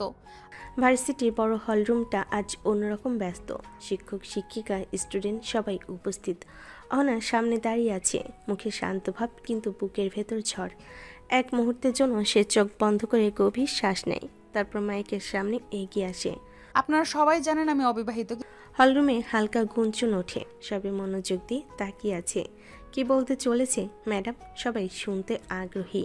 কিন্তু এটা সত্য নয়। গত 2 মাস আগে আমার বিয়ে হয়েছে। চারপাশে ফিসফাস শুরু হয়ে যায়। কেউ বিশ্বাস করতে পারছে না। ম্যাম কি সত্যি বলছে? কারোর বুঝে আসছে না। আমি এতদিন বলতে পারিনি, লজ্জা লাগতো, কারণ সে আমার জুনিয়র, সে আমারই ছাত্র। এই কথাই পুরো হলরুমে যেন শ্বাস আটকে যায়। ছাত্র মানে, তার মানে এই ভার্সিটিতেই পড়ে। কে সে? কে হতে পারে? সবে আগ্রহী হয়ে তাকিয়ে রইল। কিন্তু আজ আর লজ্জা নেই, কারণ আমাদের সম্পর্ক পবিত্র। আমরা দুজন একসাথে ভালো আছি। আর সে আর কেউ নয়, আরিয়ান। মুহূর্তের মধ্যেই পুরো ভার্সিটি স্তব্ধ হয়ে যায়। তারপর কেউ অবাক চোখে তাকিয়ে আছে, কেউ ফিসফিস করে কথা বলছে, কেউ বিশ্বাসই করতে পারছে না। আরিয়ান তো ওনার ছাত্র। এটা কিভাবে সম্ভব? চারিদিকে কানাঘুষা ছড়িয়ে পড়ে। গুঞ্জনে ভরে যায় পুরো হলরুম। আরিয়ান পেছন থেকে এগিয়ে আসে। মুখে কোনো ভয় নেই। সে অহনার পাশে দাঁড়িয়ে বলে, ম্যাডাম একা না, আমি তার স্বামী, আর আমি গর্বিত তাকে স্ত্রী হিসেবে পেয়ে। অহনা একবার আরিয়ানের দিকে তাকায়, চোখে কৃতজ্ঞতা, বিশ্বাস আর ভালোবাসা। চারপাশের কানাঘুষা আরও জোরালো হয়, কিন্তু অহনার বুক হালকা, কারণ আজ সে আর লুকাচ্ছে না। হলরুমে এখনও কানাঘুষার শব্দ থামেনি। অহনা ঘোষণা সবাইকে নাড়িয়ে দিয়েছে। কেউ ফিসফিস করছে, কেউ বিস্ময়ে তাকিয়ে আছে। ঠিক সেই সময় অহনা আবার মাইকের সামনে এগিয়ে আসে। এবার তার গলা আরও শান্ত, আরও দৃঢ়। আমি জানি এই কথাটা নিয়ে আপনারা অনেক কথা বলবেন, কানাকানি করবেন, প্রশ্ন উঠবে, তাই আজ আমি আরেকটা সিদ্ধান্ত নিতে এসেছি। আমি আজই রিজাইন করতে চাই। রিজাইন? হ্যাঁ, আমি আর এই ভার্সিটিতে চাকরি করব না। আপনারা যেন ভুল না ভাবেন, আমাদের বিয়ে প্রেমের নয়, এটা একটা কারণে আমরা বিয়ে করেছি। অনার চোখে এক ফোঁটা জল চিকচিক করে ওঠে, কিন্তু পড়ে না। সে জানে এখানে চাকরি করা আর সম্ভব হবে না। আপনারা হয়তো ভাবতে পারেন আমরা ভার্সিটিতে প্রেম করেছি, কিন্তু সেটা সত্যি নয়। তাই যাতে ভবিষ্যতে কেউ কোনো কথা বলতে না পারেন, আমি নিজেই সরে যাচ্ছি। পুরো হলরুম স্তব্ধ, কেউ কিছু বলছে না। ঠিক তখনই আরিয়ান এগিয়ে আসে, কণ্ঠে উৎকণ্ঠা। সে এই ব্যাপারে কিছু জানে না। এই সিদ্ধান্ত তুমি কখন নিলে? আমাকে তো বললে না। অহনা আরিয়ানের দিকে তাকায়, চোখে মায়া, কিন্তু সিদ্ধান্তে এক চুলো নরম না। সে সাহস করে বলে, নিয়েছি কাল রাতে, বলিনি তোমাকে। কেন? কারণ জানতাম তুমি মানবে না, কিন্তু এই লড়াইটা আমাকে একাই লড়তে হবে। আরিয়ান চুপ করে থাকে। সে বুঝে যায় এই সিদ্ধান্ত অহনা হালকাভাবে নেয়নি। এটা তার আত্মসম্মানের সিদ্ধান্ত। আজ অহনা শুধু নিজের চাকরি ছাড়ছে না, সে নিজের সম্মান, নিজের ভালোবাসাকে রক্ষা করতে এক বড় ত্যাগ স্বীকার করছে। কিন্তু এই ত্যাগের পর সামনে কি অপেক্ষা করছে? সম্মান না আরও বড় ঝড়? হলরুমে থমথমে নীরবতা। অনেক সিদ্ধান্তে সবাই স্তব্ধ। ঠিক সেই সময় আরিয়ান এক ধাপ এগিয়ে আসে। তার কণ্ঠে কোনো দ্বিধা নেই, শুধু দৃঢ়তা। তোমার সব সিদ্ধান্তে আমি পাশে আছি, চিন্তা করো না অহনা, তুমি একা নও। অহনা আরিয়ানের দিকে তাকায়। চোখে জমে থাকা ভয়টা যেন একটু হালকা হয়ে আসে। আমি জানতাম তুমি আমাকে বুঝবে। ঠিক তখনই প্রধান শিক্ষক মাইকের সামনে আসেন। তার কণ্ঠ শান্ত কিন্তু দায়িত্বপূর্ণ। আনহা, তোমার চাকরি ছাড়তে হবে না। আমরা পুরো বিষয়টা বুঝতে পেরেছি। তোমরা দুজন একে অপরকে অনেক ভালোবাসো আর স্বামী স্ত্রীর সম্পর্ক পবিত্র। এই জায়গায় কোনো প্রশ্ন নেই। তুমি চাইলে তোমার চাকরি কন্টিনিউ করতে পারো। সবার চোখ এখন অহনার দিকে। মুহূর্তের জন্য হয়তো সব এখানেই ঠিক হয়ে যাবে, কিন্তু অহনা ধীরে মাথা নেড়ে আবার মাইকের কাছে আসে। সে একবার চারপাশে তাকায়, সহকর্মী, ছাত্রছাত্রী, পরিচিত মুখগুলো। সে জানে এখন কেউ কিছু না বলেও আড়ালে ঠিকই বলতে ভুলবে না। আমি চাই না আমার কারণে কারোর মনে প্রশ্ন উঠুক। আমি চাই না আমার স্বামীকে নিয়ে কেউ ফিসফিস করুক। তাই আমি চাকরি করব না স্যার, এই সিদ্ধান্তটা আমার। হলরুমে নিস্তব্ধতা নেমে আসে। কোনো কানাঘুষা নেই, কোনো প্রশ্ন নেই, শুধু সম্মান। তোমার সিদ্ধান্তের প্রতি আমরা সম্মান রাখছি অহনা। আরিয়ান চুপচাপ অহনার পাশে দাঁড়িয়ে থাকে। তার চোখে গর্ব। আজ অহনা শুধু একজন শিক্ষক নয়, সে একজন স্ত্রী, একজন সাহসী মানুষ। সন্ধ্যার দিকে আরিয়ান আর অহনা বাড়ি ফিরল। বাড়ির ভেতরে ঢুকতেই চেনা শান্ত পরিবেশ। রান্নাঘর থেকে ভেসে আসছে খাবারের গন্ধ। অহনা মনে মনে একটু হালকা অনুভব করে আজ আর কোনো লুকোচুরি নেই। ঠিক তখনই আরিয়ানের মা এগিয়ে এলেন। অহনা মা, একটা কথা শুনলাম, তুমি নাকি চাকরি ছেড়ে দিয়েছো? হ্যাঁ মা, এবার সংসারে মন দিতে চাই। তাহলে তো ভালোই হলো, দুই যা একসাথে কাজ করবে। আমার তো ছুটি। হ্যাঁ মা, আপনার এখন রেস্ট করার বয়স, আপনি কাজ করবেন কেন? আরে না না না, আমি তো এমনি এমনি এমনি বললাম। না মা, সত্যি বলছি, এখন আপনার দায়িত্ব আমাদের। আল্লাহ তোকে অনেক সুখ দিক মা। সংসারটা এমনই হোক, ভালোবাসার ভরা। পাশ থেকে আরিয়ান সব শুনে চুপচাপ দাঁড়িয়ে থাকে। তার চোখে এক ধরনের প্রশান্তি। অহনার হাতটা আলতো করে ধরে। দেখছো মা, আমি তো আগেই বলেছিলাম আমার বউ সব সামলাতে জানে। তুমি চুপ করো। ঘরের ভেতর হাসি রেশ ছড়িয়ে পড়ে। এই বাড়িতে অহনা আজ শুধু বউ নয়, সে দায়িত্ব নিতে আসা এক ঘরের মানুষ। রাতে খাবার খাওয়া শেষ। ঘর জুড়ে শান্ত একটা আবহ। দিনের সব ক্লান্তি যেন ধীরে ধীরে নেমে আসে। অহনা জানালার পাশে দাঁড়িয়ে বাইরে তাকিয়ে আছে। ঠিক তখনই আরিয়ান চুপচাপ তার কাছে আসে। পেছন থেকে আলতো করে জড়িয়ে ধরে। এত চুপ কেন সোনা? অহনা একটু চমকে ওঠে। তারপর আরিয়ানের বুকে হেলান দেয়। মুচকি হেসে বলল, এমনি কি চাই তোমার? তুমি ছাড়া কিছুই চাই না সোনা। কথাটা বলেই আরিয়ান ধীরে তার মুখের দিকে তাকায়। অহনার চোখে লাজ, আবার গভীর শ্বাস। আরিয়ান খুব যত্ন করে তার ঠোঁটে আলতো চুমু দেয়। তুমি এমন করে তাকিও না। কেন? আমার বউকে তো দেখতে ইচ্ছে করে। অহনা আর কিছু বলে না, শুধু আরিয়ানের বুকের কাছে আরও কাছে সরে আসে। ঘরের আলোটা মৃদু। দিনের কোলাহল পেরিয়ে রাতটা যেন তাদের জন্যই অপেক্ষা করছিল। আরিয়ান ধীরে অহনার দিকে এগিয়ে এসে ঠোঁটে ঠোঁট ডুবিয়ে দিল। তারপর অনেকক্ষণ কিস করে বলল, চলো সোনা, আজ তোমাকে অনেক আদর করব। তুমি সব সময় এমন বলো। কারণ মনটা ভরে আছে, আর তোমাকে কাছে পেলেই সেটা বোঝাতে ইচ্ছে করে।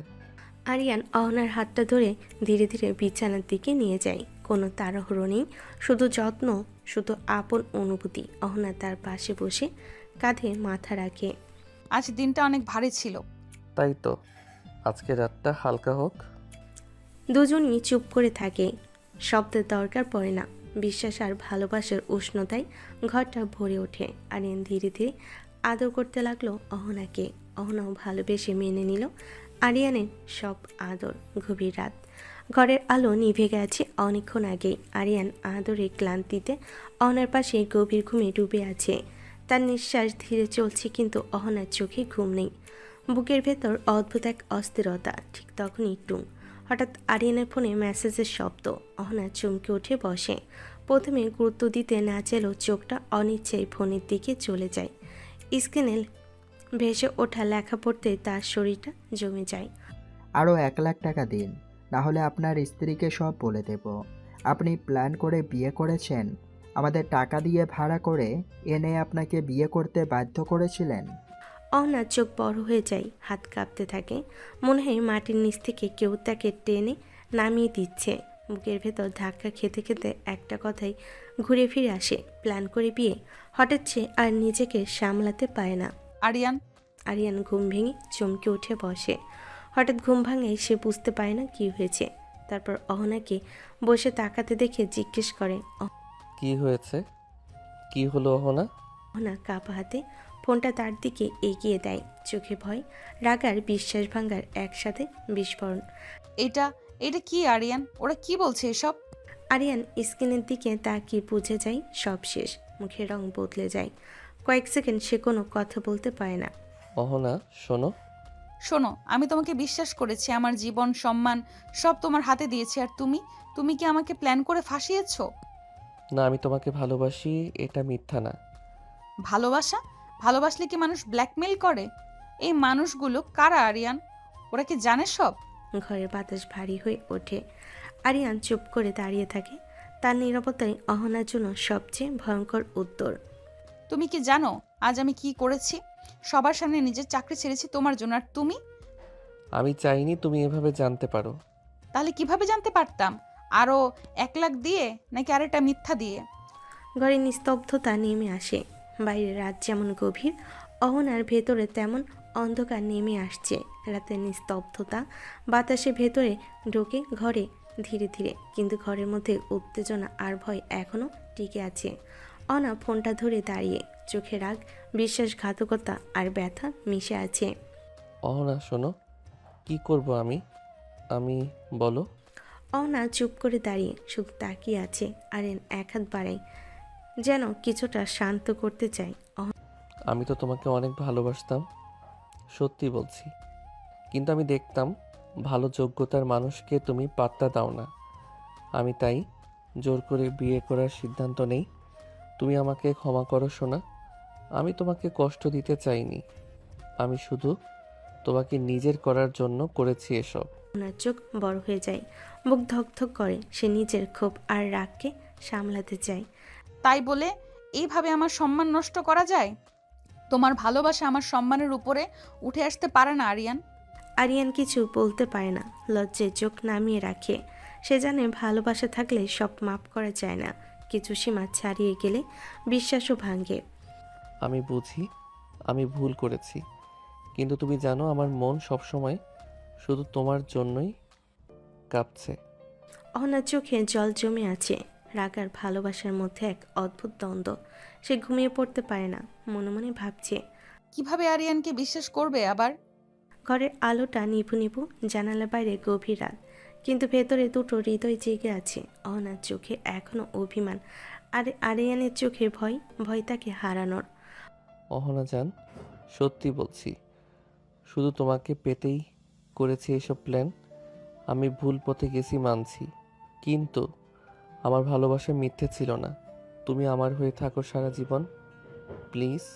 অহনা ধীরে ধীরে চোখ নামিয়ে নেয়। বুকের ভেতরে জমে থাকা কষ্টটা হঠাৎ করে ভেঙে পড়ে। আমিও তোমাকে অনেক ভালোবাসি আরিয়ান, না হলে তোমার থেকে দূরে গিয়ে বোঝাতাম আমাকে কষ্ট দিলে কি হয়। আমাকে ছেড়ে যাবে না তো সোনা? বলছো তো যাবে না? অহনা এক মুহূর্ত চুপ করে থাকে, তারপর আরিয়ানের দিকে তাকিয়ে ধীরে মাথা নাড়ে। কখনো না, কিন্তু মনে রেখো, ভালোবাসা মানে জোর না, ভালোবাসা মানে বিশ্বাস। আর সেই বিশ্বাসটা আবার ভাঙলে আমি আর আগের মতো থাকবো না। আরিয়ান চোখ বন্ধ করে শ্বাস নেয়, যেন বুকের ওপর থেকে বিশাল বোঝা নেমে গেল। কথা দিচ্ছি, আর কোনো প্ল্যান, কোনো লুকোচুরি না। এখন থেকে শুধু সত্যি আর তুমি। গভীর রাতে নীরবতায় দুটো ভাঙ্গা হৃদয় আবার একসাথে জোড়া লাগার চেষ্টা করে। ভালোবাসা জিতেছে। আরিয়ান অহনার কপালে চুমু দিয়ে তাকে কাছে টেনে নিয়ে কিস করতে লাগলো। অহনা আরিয়ানের স্পর্শে সব ভুলে গিয়ে তাকে আপন করে নিল। দুজনের মনে আজ বাধাহীন ভালোবাসা, একে অপরের ভালোবাসায় পরিপূর্ণ হলো।